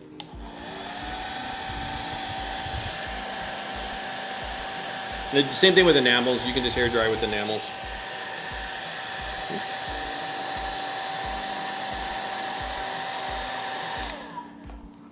Okay. So the one so this side here, and again I'm hustling. I'm just trying to make up time, and I'm just trying to show you a demonstration of one way versus the other way. So this way is kind of your classic hobby way. It doesn't matter if it's oils or enamels or whatever, pre-thin. You're putting the dark down first. On the roadmap conversation, light to dark. Why do I do weathering light to dark? Because in this amount of time here, what I did there and all the time it took for that side to kind of kick off, because that's what they tell you to do. Put it down, let it wait 10, 15 minutes to kick off, and then wipe it off. Well, over here in that same amount of time, I've used all my dust tones, all my lightnings, all my fades, all my light to dark, and you saw me put that down first, kind of a dusty faded look down first, come in there and build up to like a medium tone, come in there and do all that kind of stuff, give me like a lower level older work because you want to show age, and then pop in with your darks at the very end in a very controlled manner. Yeah, capillary action still works. I just don't flood it everywhere on every panel line. I control it. I treat, and this is what kind of the Patreon conversation has been lately. The guys are, I treat each little section as a miniature model. Is kind of what's happening. So I go all the way from 0 to 100. It was painted, it was chipped, boom, done. OPR, weather, done. This is pretty much, I mean, depending where I want to take it, for conversation is pretty much done. To do this, I have to keep going over here and add lights on the darks, and then rebuild up the darks when I lose the dark because I've added lights over them. Hopefully that makes some sense. I think it, I mean, it does to me, but I mean, when I articulate it out. Retired customs, I could use you. I could use your help. The customs is New York right now. So we sent 2 parcels of Tank Art 2 from Asia into to Europe, and we sent 5. 3 made it. First 500 boys got all their stuff. The last 2 to cover off everybody else, plus give us inventory. So, you know, to put, that's why the book's not like regular in stock, is because we needed some extra inventory. The remainder of the print run is going to come on a boat over the summertime, but we're going to pack in SM4s and technique guides into that sea freight order, and then we're going to do that way. And then we're air mailing in all the pre-orders and then dispersing them and then saving some for in stock. And I've done my math enough that the in stock should basically time up. When we run out of in stock, the sea freight shows up. Otherwise, everybody would still be waiting for the boat. But they flew in through the East Coast. UPS is, I think it's actually Kentucky. I'm sorry, it's Kentucky. UPS flagged the last 2 shipments thinking we were doing something funny, even though we didn't do anything different paperwork wise. And now we have like 5 conversations, like I said, going on back and forth. They kick one back, the printer's kicking one forward, so we have a 6 shipment coming in. Whatever arrives, we're just gonna start reshipping again. So it's the nature of the modern world of logistics is what we're seeing with this. About 60-70% goes okay, about 30% goes awry. But all the individual shipments went pretty well. Those of you that did get your TankArt 2s, mostly that went pretty smoothly, to be honest with you. See you later, Pat. Thank you, bud. I appreciate you coming in. Living life on the edge. Yeah, we are. Did I get everybody else? Snafu, Arnell. Oh, Nero. Okay, cool. It's probably too late for help for this stuff, but I will contact you, Nero, later on, or you can write to me later. So what was going on specifically? It's like, so each shipment's like 4 boxes of 40 or something like that. Depends on how the printer packs them. It's 25 to 40 per box, and then you have the paperwork, and then you have 4 of those for one shipment. What they were trying to do was the first, it did on the first one, and we had a conversation with UPS about it, where they tried to put a customs fee on each particular box inside the shipment. And so the customs fee was like thousands of dollars. And we're like, what are you doing?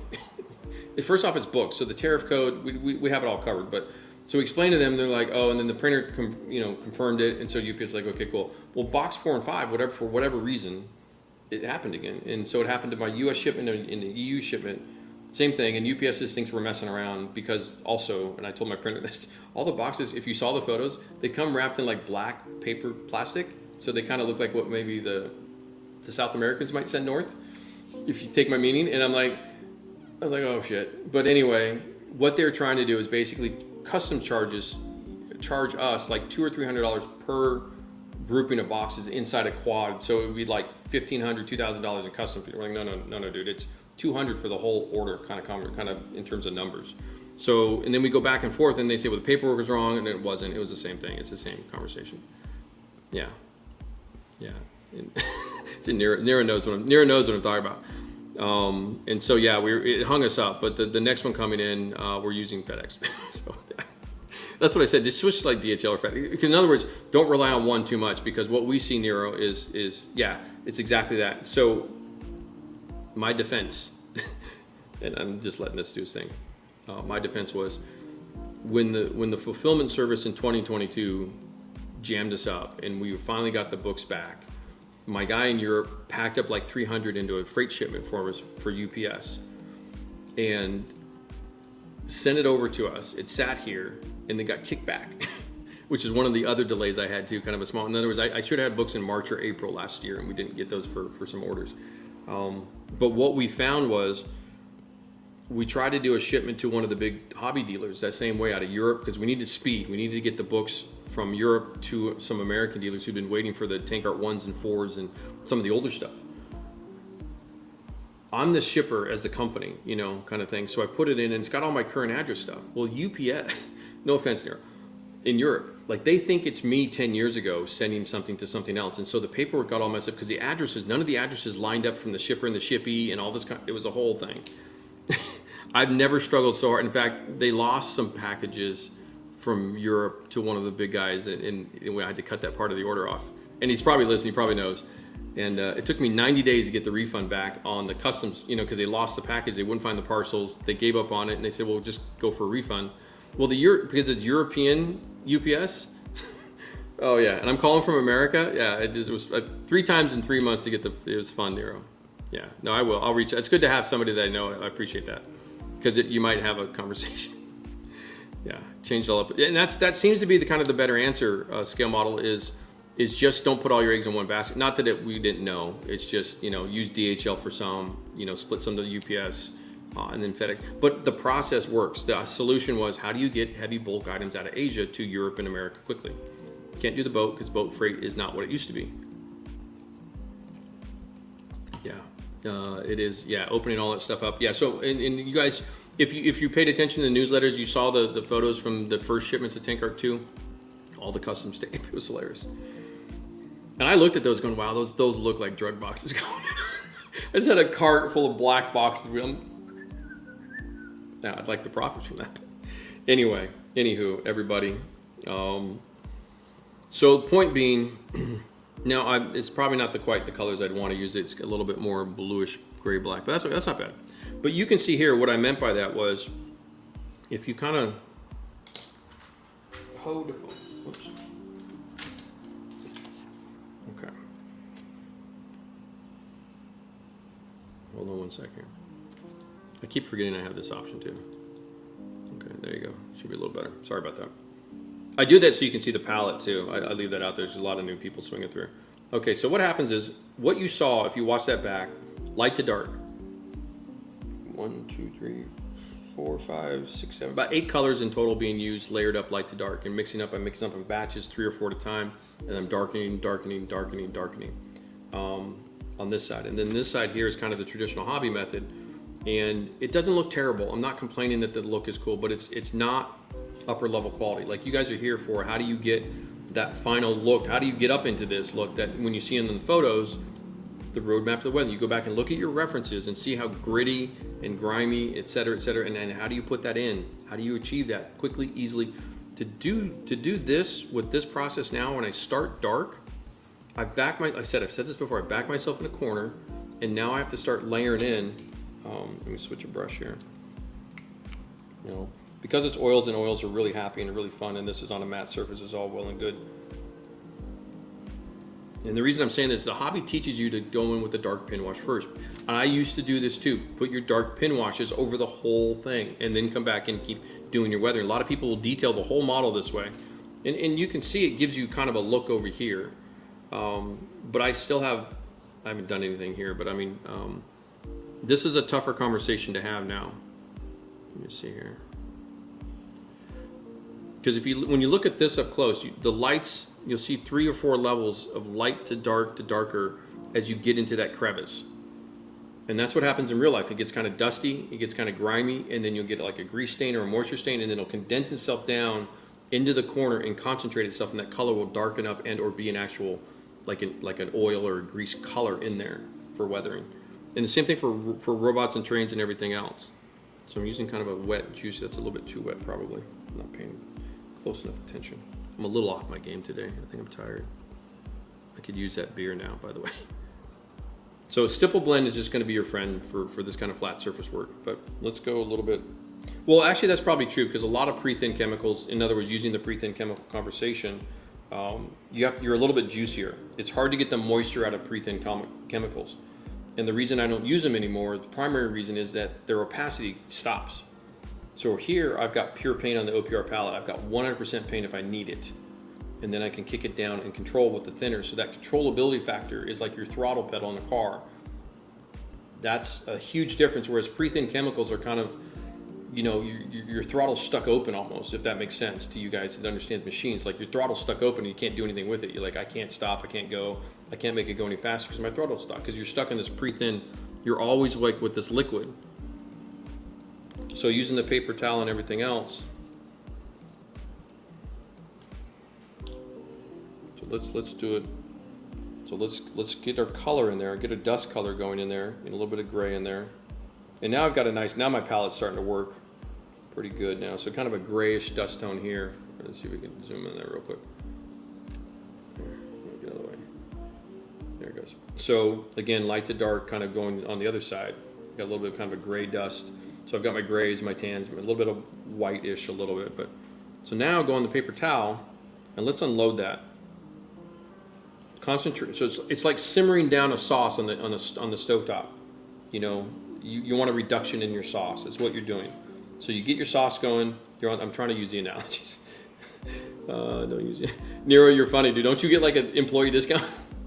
Which would be nice, you know, because they'd be like, yo, dude, you get 30% off your shipping. That's how we do it. Okay, so now I have less thinner around. So that's one way to play that up. Oops, it's out of focus, my bad. It's the pisser with the phone is in the webcam app. It doesn't have an autofocus. That's what I'm dealing with. So you can see it's a slightly different look, but you have to keep going. You should dry that off in between just a little bit. I'm getting an interesting engine deck out of this whole thing.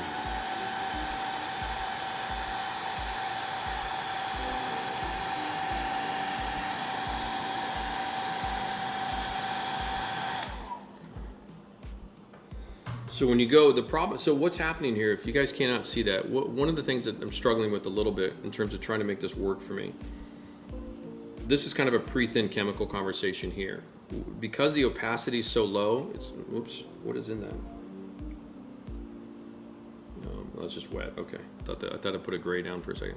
That's just re-wetting the surface. Because the amount of paint that was going down for the weathering was so translucent, I couldn't get the opacity. When you saw it over here, if you watch that carefully, it's probably double or triple the opacity that I'm applying in terms of weathering. And that makes a big difference because it's actually enough paint for you to do something with. This, at the end of the day, not a whole lot's changed. So let me darken this up a little bit. Let's see here. I'm gonna keep my thinner. Well, I have to showcase. So keep adding thinner, so it's kind of a wetter. So in other words, and also you have to have all these bottles, by the way, too, by the BTW. There's all the bottle. I'm not going to even get about that. Okay, so that's probably go a little bit wetter. So all the pre-thin chemicals are kind of wetter. So I'm going a little bit darker. Ish. But see, I've got that dark pin wash down in there, so I got to be careful with it. So now I got to kind of maybe blend this out. They do still teach you to wait a little bit. I'm gonna keep going, maybe going a little bit more brown, get a little more brown gray in there.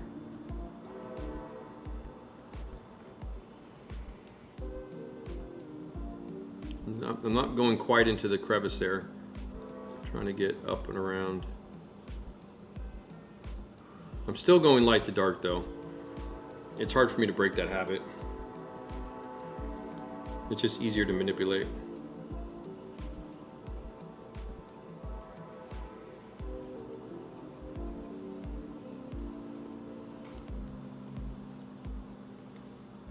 I'm pulling one more color brush here.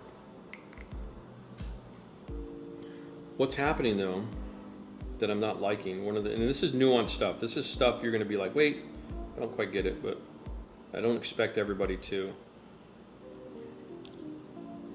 One thing that's happened is it's just getting darker and darker and darker and darker, and you can kind of see the comparison there. So I'm going to go back with some lights. So this is what I typically would do in the old days, 15 years ago with the pre-thinned enamels. Is I try to come in and try to rework the stuff, and they don't really have good light colors. They don't. They only have like one or two. So I'd end up actually mixing my own. So I'm trying to bring back. See the colors down here? I'm trying to bring back.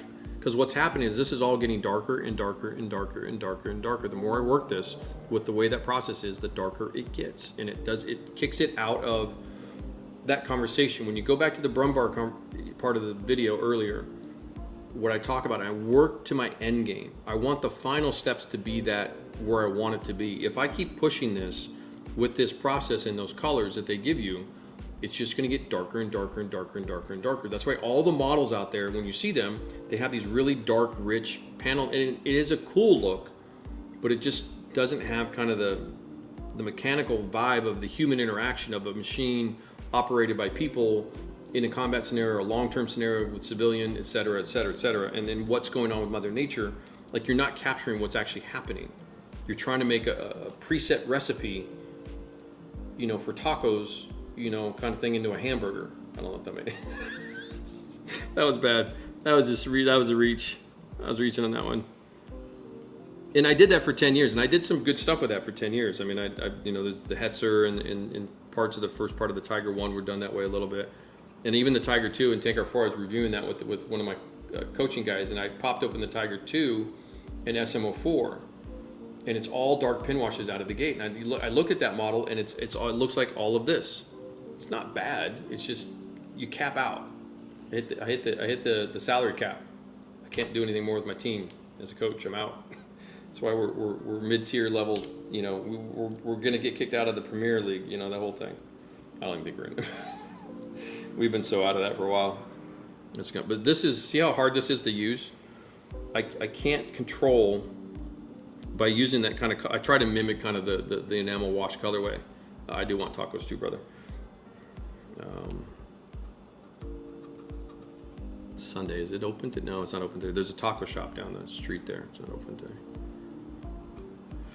I do got to go see my boy up in Vancouver. So when I started living in Portland, I'm going to try to blend this out a little bit. And I'll reset this for you guys. It's still wet enough I can kind of save it. Yeah, there's a restaurant over here in Portland I'd go to at the end of the night. I think it was maybe like 10, 11 years ago. And then the bartender guy I bonded pretty well with. We get on well. We like Star Wars and all that kind of stuff. So it was always fun to go and hang out and have a drink and a bite to eat. And then he opened up his own taco shop up in Vancouver, north of us, or north that way, in Vancouver, Washington, called Little Caneo. Some of the best street tacos on the West Coast. That's saying a lot. Well, north of LA. That's still saying a lot. Okay, I'm just trying to tap this out. I'm trying to kind of kick this back a little bit. I don't want to ruin the model per se because it's going to fight. It's going to piss me off. I don't want to be mad. I'm in a good mood. Don't want to make Coach mad. Okay, so that's wet. Let's try this again, and we can see what the final look kind of is. One of the best things that's happening is it's not a bad. I'm looking at the monitor. I like this faded panel.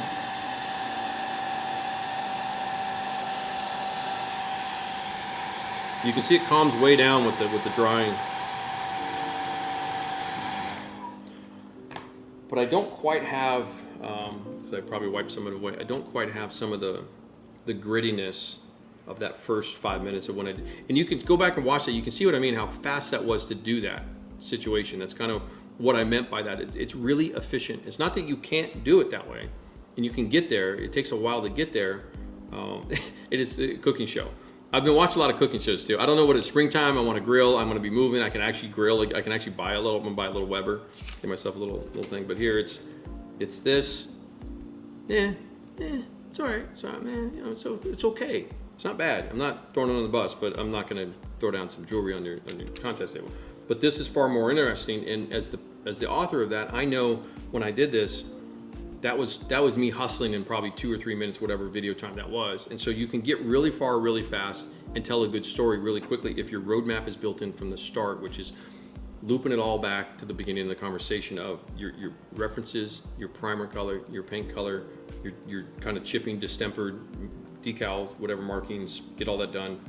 And then you set this up and I could do this and do all this. And the time that it took me to mess around with all of this, I would have had this whole thing done if I just was sitting here doing it. And this still looks like it, because even see how the other thing that happens too, if you look at this, you can almost see it in the camera, it does show up. See how this takes on kind of actually I didn't really blend that back out. I can probably technically blend this a little bit.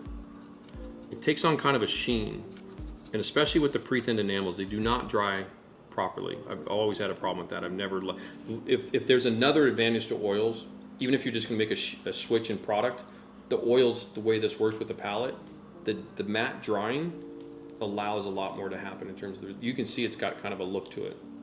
Not the best. Again, it's not terrible, but it's also, it's actually that's kind of here, hold on.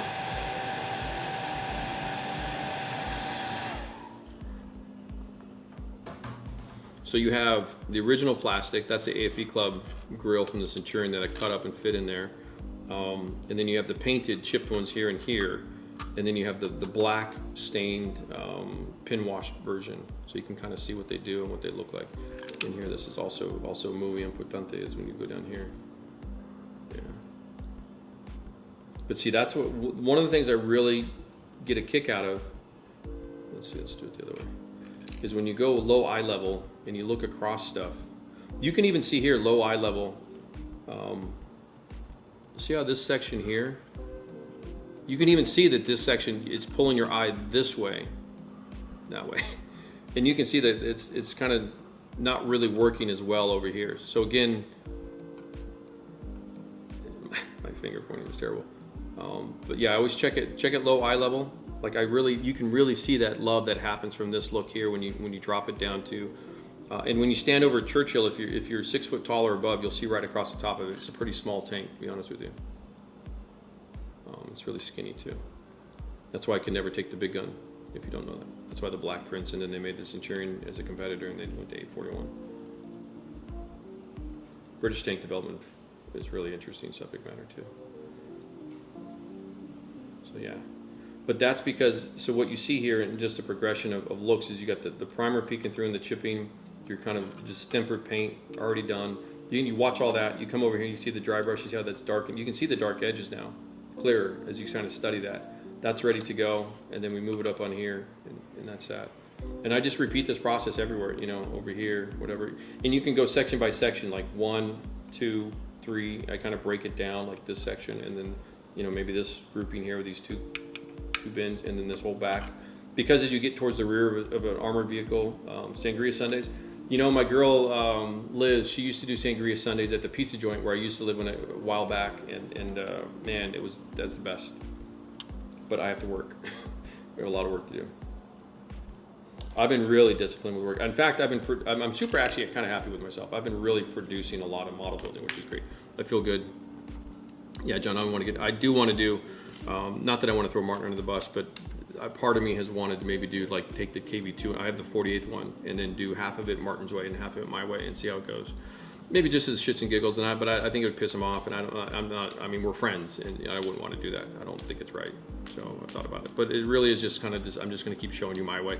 I wanted to have a little we'll do it in aircraft too. It's a little bit easier to demo in aircraft, kind of how aircraft guys weather and are taught weather. And even by well done model builders, you know, what it is with the oil washes and how they do it, applying it, almost always going in dark first, and then coming out of it and trying to, they almost never do a lights of any way, shape, or form in terms of weathering. It's all in the paint work, so to speak, and then how do you do with that? But you can see I fought that, where I had to almost kick it out, because what was concerning me was everything just gets darker and darker and darker and darker. Whereas it's not nuanced, it's not storytelling. And I think it sounds like I'm splitting hairs, but it makes a massive difference in the finish quality, plus with the efficiency process too. You know, this thing without the interruptions would go quite fast. And then and that's why I say it's color by numbers. I mean, I'm looking at my shapes, the subject area, which is the engine deck area. There's a fuel filler here. You know, so if we do that here, I'll do a little bit more for you guys, and I'm actually feel better. I don't know why. But the working out, definitely get your workouts, get your runs in, you know, ride the bikes. I'm gonna go real juicy here. Okay, my boy Yuval, if you ever see this, Israelis, don't pour the fuel in this way. You had a bad crew. So if you guys don't know this, one of our patrons is an ex-Israeli tank commander. Ran all the way up to Merkava 1s and 2s, I think. Merkava's 2. Merkava. As he told me how to say it properly. And then he ran a full APC squadron in Israel. And so we talked about colors. I really wanted the grays in this. I wanted that Israeli sand gray color. And then we talked about, he sent me some references and stuff. And funny thing was, coming from Camp Pendleton, if you know the Los Angeles area, my Army days back in the 80s and 90s was combat engineer, but we used the Marine base at Camp Pendleton because we don't have a U.S. Army Reserve Center on the West Coast of California. The photos he sent me looked like it was running around camp. The way the terrain looked was just like my hometown. It was so weird. Okay, so wait, my bad. Light to dark, Michael. Yeah, so this project got signed off on as kind of a with love, which I really appreciated. Hold on here. I want this lighter. There we go. Let's get back to that. So just reworking my palette. You always have it right here. Again, the advantage of the OPR palette is you have every color you need right there. Boom, done. Boom and done. Okay, so let's go light to dark around here. I want a real diffuse kind of. Actually, let me see if I can pull that Patreons, you guys will know this, the T72 stuff I showed you yesterday. Okay, so we're gonna go a little bit juicy. So this is wet on wet. I wasn't gonna get in this day, but it's a good spot for it, so we'll do it. Okay, I'm just gonna work this small, tiny section here. Just kind of light to darken it. Like, is that even a term? Let that kind of cook a little bit. I need some more colors in there, so hold on while that's still wet. So I'm gonna go a little bit grayer, darker, while this is all kind of I'm making my sauce. Kind of wet on wet, a little bit darker tone. I don't know if the glare is a little much. If I tilt that, that's all going to run off, but hold on there. So it's a little bit of a darker color in there, a little bit more of a gray. You can see that's pretty wet. Kind of wet on wet. I'm going to let this cook off a little bit. Kind of manipulate it somewhat. And actually, let's see if we can let's go for the triple threat. I'm going to go all in on fuel stain. I need more orange or more red-brown to fuel.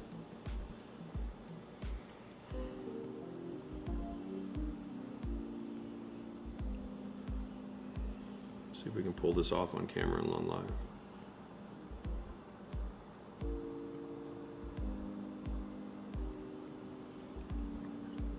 I need some really good Van Dyke brown action.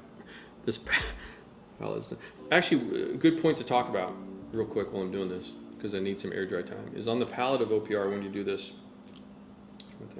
So what happens is I typically set up for all colors now just because for teaching purposes, but if you have a situation where some of these colors just aren't being used but they're still good because you put it in the freezer and it'll last a while, these colors here, my weathering colors, that get used a lot, especially these dark tones will kind of go faster, they kick off a little quicker, and so these are still good, but I'm not really using them too much, whereas these are getting chewed up. Just scrape that off and you can put down fresh oil and keep using the palette for a while if you don't want to waste this other paint that you've already put down, by the way. Okay, so back to this dude here, sorry. Okay. It's a little glare from the light, you know, from the wet, and you can kind of see the color there. I'm getting kind of a watercolor look here, and I'm gonna put some darks. See how this dries. Oops, that's a bit much. I want it around the... Now whether they're this messy in the field, I don't actually know. I doubt it, but probably be a unit violation if you got away with this in peacetime. So I'm just kind of whoops, it's still hard to kind of see that. Just kind of manipulated that color in there a little bit, kind of a fuel stain. Want more of a brown for fuel. Could probably put in some more. What can we do? A little bit of streaks going. I'm trying to be careful. I don't want to get super streaky. And there's a fender. Is that a fender? What is that? Oh, it's a bolt there. Okay, hold on. Probably do this too. When this dries, it'll be a lot easier to see, so just trust me on this. You're gonna have to trust me. I don't have a choice. I can't see. Can't see what I'm doing. Kind of just tidy that guy up a little bit. So even when I put pin washes down, oftentimes it's starting to dry good now. Get that off of there. I don't want that. Clean off the cap a little bit more. In fact, let me go in and do this too. Wrong. Let me get another brush here. I'm reusing the same brush too much. Okay, so what I want to do is, oh, that's too much, too wet. Pull that out. There you go. Okay.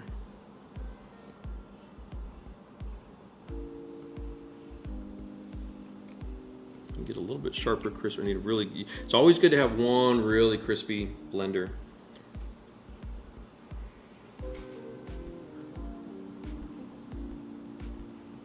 Trying to just tighten my streaks up a little bit, because there's this bend, you guys can see that, and that liquid would run off that way.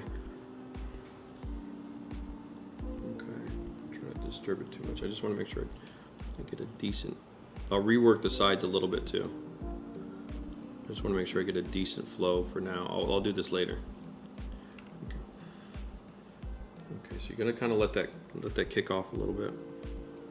Now it's contained, so it goes from this line to this edge to this kind of panel edge here, and then to this edge here. So I'm not worried about the tide marks. It won't happen with this. So let that go for a second, and we'll answer some more, and we'll wrap up here in a sec. Suchi Hayashi's aircraft build. Yeah, is that the Arnell? Is that the guy with the magazines? Is that the Japanese guy with the F-14 one? I think I got the first one. If that's the same guy. Sylvain, hello. How are you? I am live. I was lucky to catch this. I didn't even get the bell. Oops. Well, you might have maybe reset the notifications. Sometimes Google will update YouTube apps or whatever, and sometimes that might happen too. Dave Crease enjoys both, to be honest. Well, Dave, you're an accommodating individual. I'm just kidding. And I do too. Like I said, what I was trying to say before is I don't want to. This isn't bad. It's not bad work. But what it is it is going to be tough for me to get out of that in terms of if I want to get up to kind of what I'm doing over here. So it's a more efficient way to head in with the lights first and then build your darks up with less thinner involved and more opacity. Whereas here you're using lots of translucence and lots of thin chemicals, and you're going dark and you're trying to come out of that for something, whatever your end game is trying to be. So in terms of weathering, the light to dark conversation from an efficiency standpoint, you can keep using those chemicals, it doesn't even matter. But you're fundamentally applying, you know, a small section here. I don't even think I did this, kind of this here to here, a few minutes worth of work. And you're also getting the finished result quite quickly. And that's the other part of that conversation. This here, it's going to take me 20-30 minutes to get that all done now. Like it's just, it slows you way down. When this is, you know, just making sure that there's a little bleed there. I don't want to get, I'm just letting this cook a little bit more. What I'm trying to do is let that evaporate out. Also, that metal base is great because when you bump it, it doesn't knock shit over. It's got the cast base. It's super heavy. It's like maybe almost a full pound. I have to really hold and lift that. It's like a dumbbell. It's got to be like a 3-pound dumbbell. When I use a sand color base, it's like I can do whatever I want compared to, yeah, lighter bases are a little bit easier to work with just in the general context of colors. Typically what you're dealing with Nero is you're dealing with color contrast. And so when you get up into the darker level of conversation in terms of as you build up to it, you know, you kind of matching the tone of the dark paint already, Panzer gray, olive drab, dark olive, dark greens and stuff like that, NATO schemes. Which is another reason why when you look at all that work, you're really going heavy on the dust layers, the colors first. Lighten up your base colors with the weathering, light to dark, and then come back in and you can start adding your stains and your fuels and your other colors into it, and it doesn't get like a dark mess out of it. So manipulating that conversation is part of that overall context.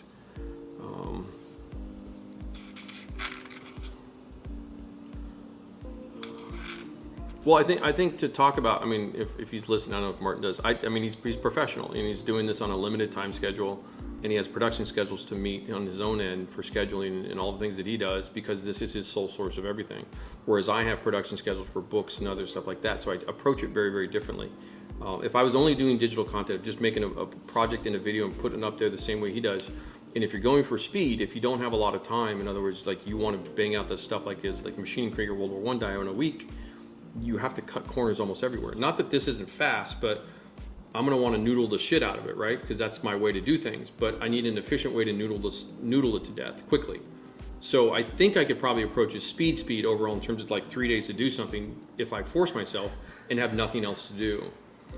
But I think for me, what I miss about Martin the most, the one thing I do, and I hope he gets back, I think he is, or is planning it anyway, is that like go back and look at his JSU 122, you know, which is an impressive model. Like I hope he gets back to that at some point in time again, because that's something I would pay money to see then. Whereas right now I don't need to pay for anything because he's just doing the same repetitive, because he's on a professional tight schedule. He's a victim of his own success a little bit, if that's a way to put that. So Martin, if you're listening, that's kind of, you know, that's, I hope you bring back some of the glory. You know, I miss that T72 and some of the old days and stuff like that. So, but yeah. So any other questions? Hold on, we're gonna do a final wrap up. I don't want to put the hairdryer on this. I'm gonna lose some of it. I don't want. Okay, I think I probably hair dry this guy. Let me hold on. I need some room. I need to get the hair dryer in there. I have to zoom out a little bit. Okay. All right. All right. You can kind of see it. This is kind of a wet on wet. It's kind of a watercolor technique. Should be kind of a cool. Let me see what it does. Here, hold on. I'm gonna blow some stuff around. I don't want to lose that liquid look, so you should see it evaporate on screen.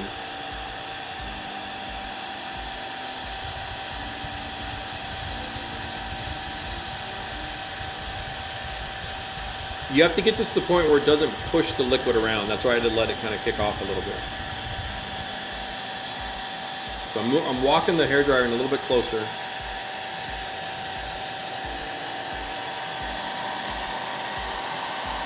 Move it around a little bit.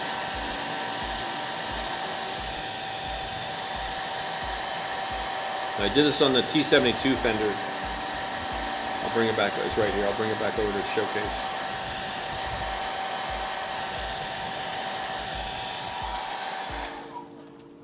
It's actually a really fun way to do something. Okay.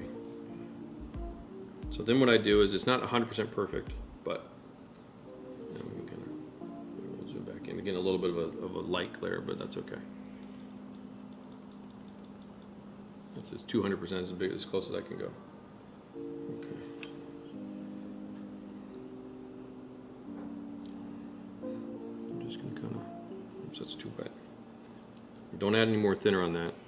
I just want to take some of that smoothness out. So I'm just tipping that bristle right around that pin washed area right there around these bolts. And I don't want all my bolts to look the same, so I'm going to kind of take this one on the edge here that would be a little bit more exposed and kind of kick that down a little bit.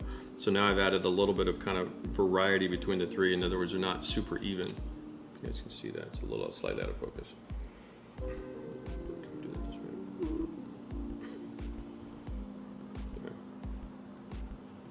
to get it good. It's not really giving me a good snap focus. There you go. But anyway, then I put in the dark kind of fuel, and then here on the this guy here on the cap itself, I'm gonna brush the other way. Kind of tighten this up a little bit.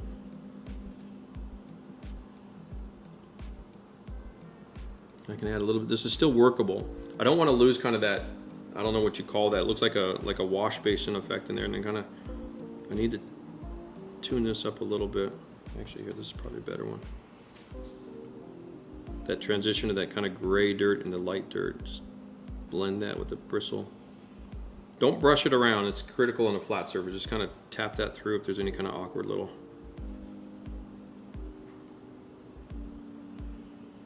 It's still a little wet under there, so that's okay.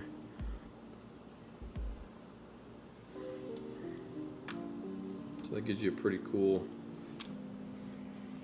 probably. Oops, I don't want color on top. I'm going to calm this down a little bit. Hold on, I'm wiping that off. I don't need as much up there. Yeah, you can see the gloss. It's still a little bit juicy under the fuel cap there. Okay. A little weld beads down in there.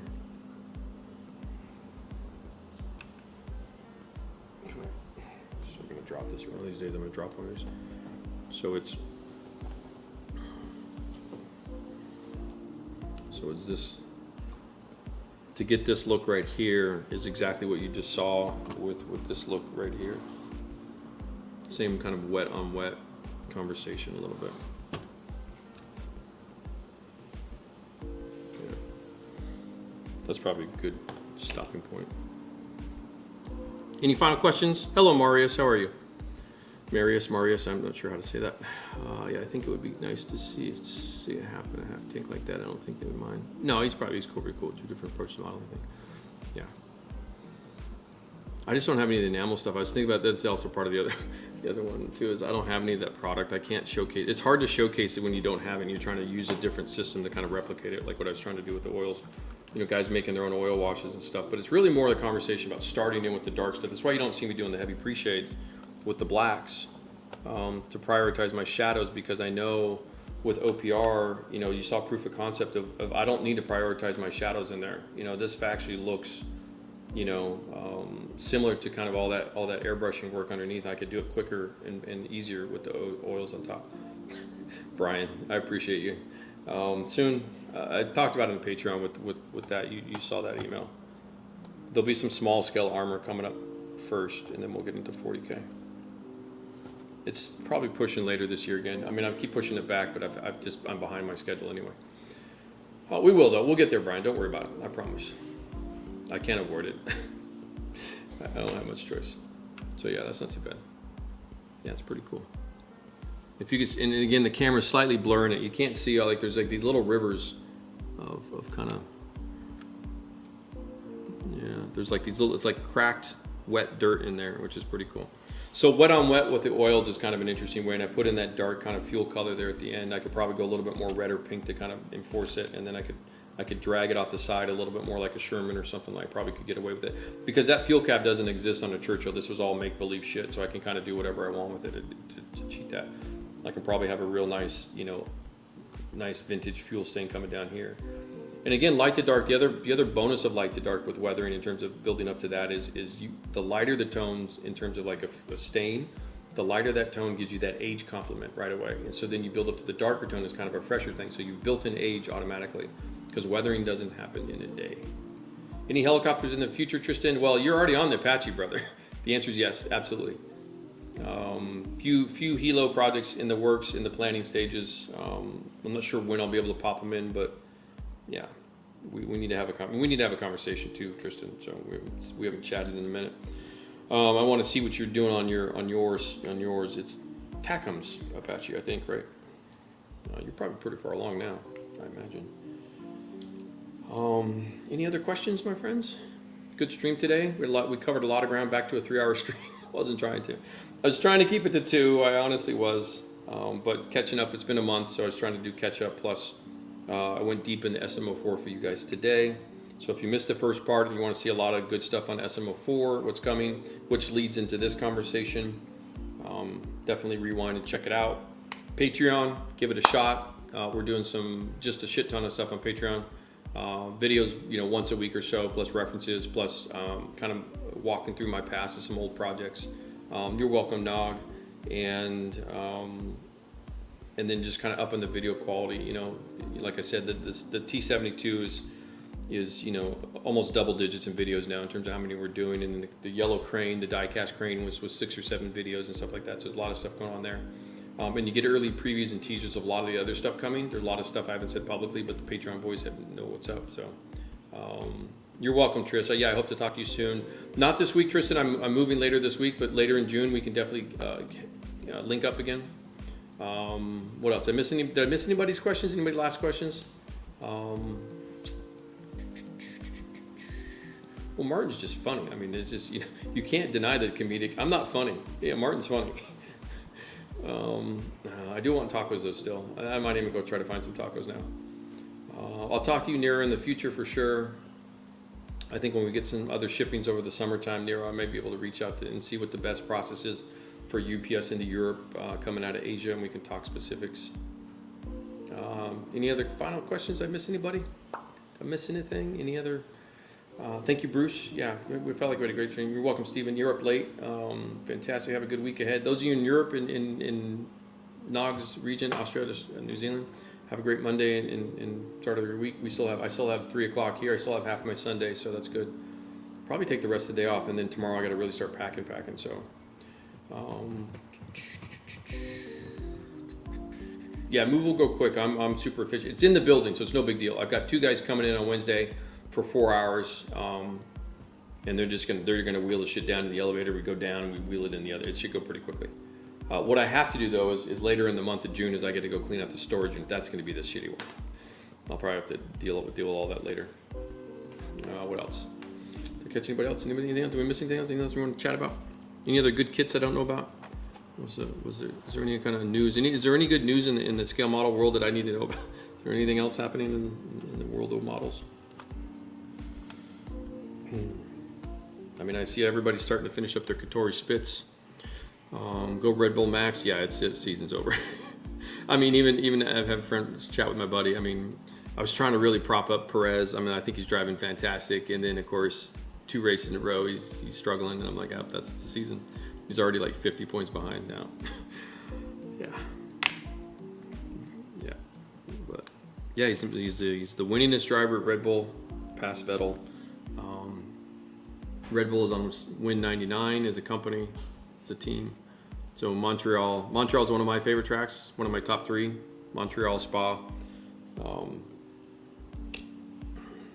Yeah, so I'll put this dude back when I'm done with the end of the day. Go back in here, and then you do this.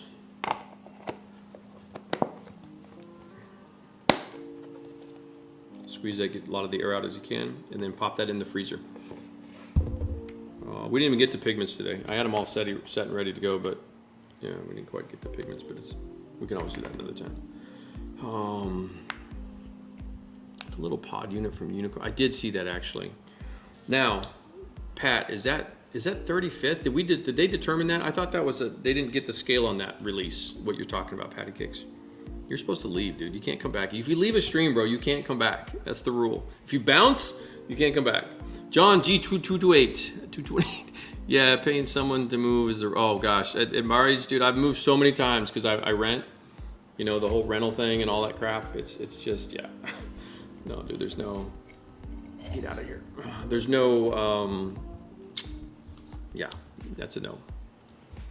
I don't even ask my friends for help. I don't even do that. I don't do any of that. Just hire a couple bros. They come over. This 5-star rated company in the States. I use U-Haul and I just use a little mover tab, and then you just hire a couple guys. And I was gonna do 2 hours. I'm like, you know what? Fuck this. I want everything. I want the plants, I want the whole thing, all the pictures. And these desks have wheels. I'm just gonna wrap them in a blanket, like I have the U-Haul blankets. I'm gonna wrap them in the U-Haul blankets, tape them down really good, and we're just gonna stack stuff up on them, wheel them out the door, and right next to the elevator, wheel them on down. So, and then we'll have dollies, and then, because that way I can just put all the loose stuff in boxes, like the models and everything that's pretty delicate, and then it's not gonna be lifted and tossed, so that's pretty good. Yeah, $300, I mean, why not? There's no way. I'm not moving it, and I don't have to need a truck. I don't have to go to grab the truck but anything. Monster Palooza's happening. Okay, Monster Palooza. That's sci-fi fantasy, right? Is it the new camper? So I was so on the fence of Naoki's Comfort. I like it, but I don't, or didn't want to spend $80 on it. Like it. I still want the Cubile Dam more than I want that thing, which is one of my favorites. But again, I don't want to spend $90 on that kit right now. So yeah, but that goes to the greater conversation, boys and girls. It's a good point, Pat, that we're talking about P. Bandai stuff. They always come back. Almost 90% of them all get reprinted. So when you're talking about financing your model building moving forward, you know, Mission Models Paints does stuff specifically very, very well. It's better than any other brand of paint. So I use it for what it's good at. Putting the poly in it, still in my opinion, most of you guys are misusing that in terms of what your end game is. It's really for a smooth, satiny finish, such as aircraft and cars, in terms of like you want more of a clean, even mecha, you want more of a clean, smooth. Put the poly in there, dude, it turns into urethane. It's good as strong as any lacquer, and you get a really beautiful, smooth, clean. I'm a weathered guy, so I need matte, I need all my mattes to come in and hang out with me, and I need to work in the weathering that way. So I do it that way. But if I need flaky stuff and other kind of layered, distempered stuff that I've done in the past, I'll just use that stuff. So that's a little less stress in the brain of the bottle name in the photo, because I know I'm professional, I got to maintain that, but you know, I don't make a dime on any of their sales, so it's fine. I'd rather push KingArt. So international shipping on KingArt, because I'm an affiliate. Yeah, we get a couple bucks per order, it's no big deal. But these dudes here, links in the description to all the brushes below, these guys. But international shipping should be fixed tomorrow, starting Monday. So I believe you can get all, and I've got all the numbers and the names for you guys and the sizes I use listed in the description down below, and you only need a few of them. $50, $60 order handles you for 6 months, kind of a deal. And then, you know, if you want some watercolor pencils or whatever else, they sell some decent ones. We've had some good, I haven't really used them in a lot. I haven't had a need for them lately, but I do want to do some more artistic stuff in the future, or, you know, different versions of stuff. They're a little bit hard to use. Watercolor, oils just do a better job, so I just tend to end up defaulting to the OPR more than I do watercolor pencil, although it's not a bad product. Enamel's the only thing I just really stopped using altogether, and the lacquers for the health. On a P-band, do you see a little bit? Yeah, I hope they just put it in the store, Pat. There's a point in this P-band conversation where I just hope they just put it in the damn store. No, I wanted to comment on Zach's. We're talking mecha for a second, but I wanted to talk. I was going to comment on Zach's at Master Grade. I was actually thinking of maybe doing my perspective view and maybe doing it like doing kind of like what Zach does, do like a 20-minute vlog conversation on my perspective of what I think Bandai's doing, because it's all kind of guesswork on our part. But yeah, these brush. Oh, and so KingArt's sending me a sample box of it. They sell micro painting brushes for the miniature painting world. They've been doing it for a while. I didn't even know about it. I didn't even know they even had them. So they're sending me a set of, they have the brushes with a short handle, and my contact there said, which I'm actually pretty excited about, and so we might have to have a greater future brush conversation, is you all know the #1 Jimmy Jam on planet Earth is the 9020-2, the max round #2 size. It's these boys. It's the same as these brushes. This is just the previous company, Cornell. They've started up KingArt. I've had the convo with you guys. Same brush, just different color here. Bristles are the same. And this is what it looks like when you get it, and this is what it looks like when you use it. So it kind of transitions, but this is probably 6 months old, and it still can almost match. So they're wonderful. They're really durable for weathering. Hand painting, you can get away with it, but so I said, give me a fat handle, shorty, because I cut them off because of the camera. That's what I told them. I said, well, you give me these long ones. I keep bumping remember all those days, right? So they go, oh no, we have a short one. I'm like, wait, what? But they do this all day long, and I don't know what it is. I said, so flat spot this side with the barcode. It always puts your brush like that, and you can immediately see what it is and the number size that you need right up quickly, even peripheral, and grab it and go, and it doesn't roll around because it's flat-sided. So we'll see what happens. But yeah, that's kind of phase 2. I'm working KINGART hard, guys. I'm working them hard. It is a grind, but you know, they're a newer company, so on and so forth, and all that fun stuff. So they're doing their thing. But yeah, appreciate it. But yeah, definitely click the affiliate link below in the description. Grab some brushes, especially overseas people, please. I think there's still some. They always have sales, but I'm sure there's summer sales, good price sales. What I'm trying to get them to do now is you will actually see a Rinaldi artist blog post coming from them pretty soon. Well, they're going to interview me as one of their artists that they sponsor. What I told them to do is put all of the things I suggest to you guys as actual clickable links. So I'm hoping to get that in there too for you boys. I'm trying real hard. Thank you, Robert. Appreciate it. Tamancer 4. Yeah, I wanted to get the Lang A for sure. My schedule's full for German Armor. Brummbär is going to have to do it for me for a while in the Panzer IV Tamiya chassis, but that's a kit I will get to in the future for sure. I can't ignore that one. It's like my favorite Jagdpanzer. But I still want to do the L70, the regular one. So P40 Italian tank would be cool. I would like to do. I would probably Nero if I do Italian. A Sahariana, is that right? I'd like to do one of those, the 4-wheeled armor car, a scout car. Or maybe with like the little L6. I've always loved like if I had a tank to drive around Portland, I want like an L6 tankette. That's like the cool tank, like the little slope, like a Stewart or an L6. I love trailing link suspension tanks and M4 high-speed tractors, M8 high-speed tractors. I'm sick of worrying about PBN. Yeah, me too. Constantly get shafted on these kids. Well, it's patty cases. It's the wait time too. I'm actually sometimes just debating even waiting for November to release because it's June. I'm like, I'm not waiting for. I'm not gonna waste my money now buying that stuff. Although I do try to get all of Naoki's releases because I really think it's kind of cool what they're doing. I hope Zach's right. I hope they do like a Ver line that's like Verka but not Katoki. I think that's my Vercon would be. Vercondo would be my main one I would personally want to see, but. Yeah, no, I think Bandai, like we had talked about Martin a little bit, is a little bit victim of their success. They blew up in the COVID era. I think everybody's underestimating the cost structure of what it is to build a factory. I think the master grade conversation, to be brief about it, is revolved around the fact that their true financial weight is being locked up in a new factory. So making high grades is the way to go right now. It's easier for them to do. Infamous tuna cans, yeah. No, I've in my older work, Nero, I've done a few. I've done the AS43, the AB41, as we say in English, armored cars. I've not done any Italian tanks, although a Semovente would be on there. I will eventually. I want to do an Axis book of Japanese and Italian for sure, and maybe Hungarian too. We'll get there. So, any final questions, guys? 3 o'clock here. You've all been wonderful. I appreciate everybody coming through. This is a great stream. Good to be back. Again, I'll probably 2-3 weeks I'll announce the next one, and then probably I'm back that up. When SM4 pops in, will be the next public live stream, and Patreon boys, I'll probably give you a live stream in between.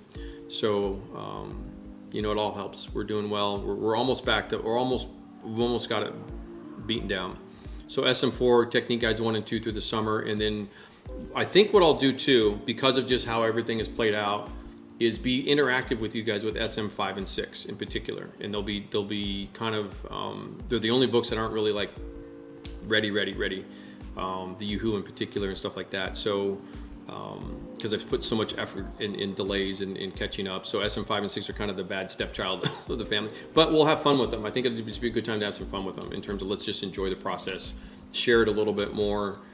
Be a little bit more interactive, and we can maybe show you like behind the scenes content of how I make the books, how I make the videos.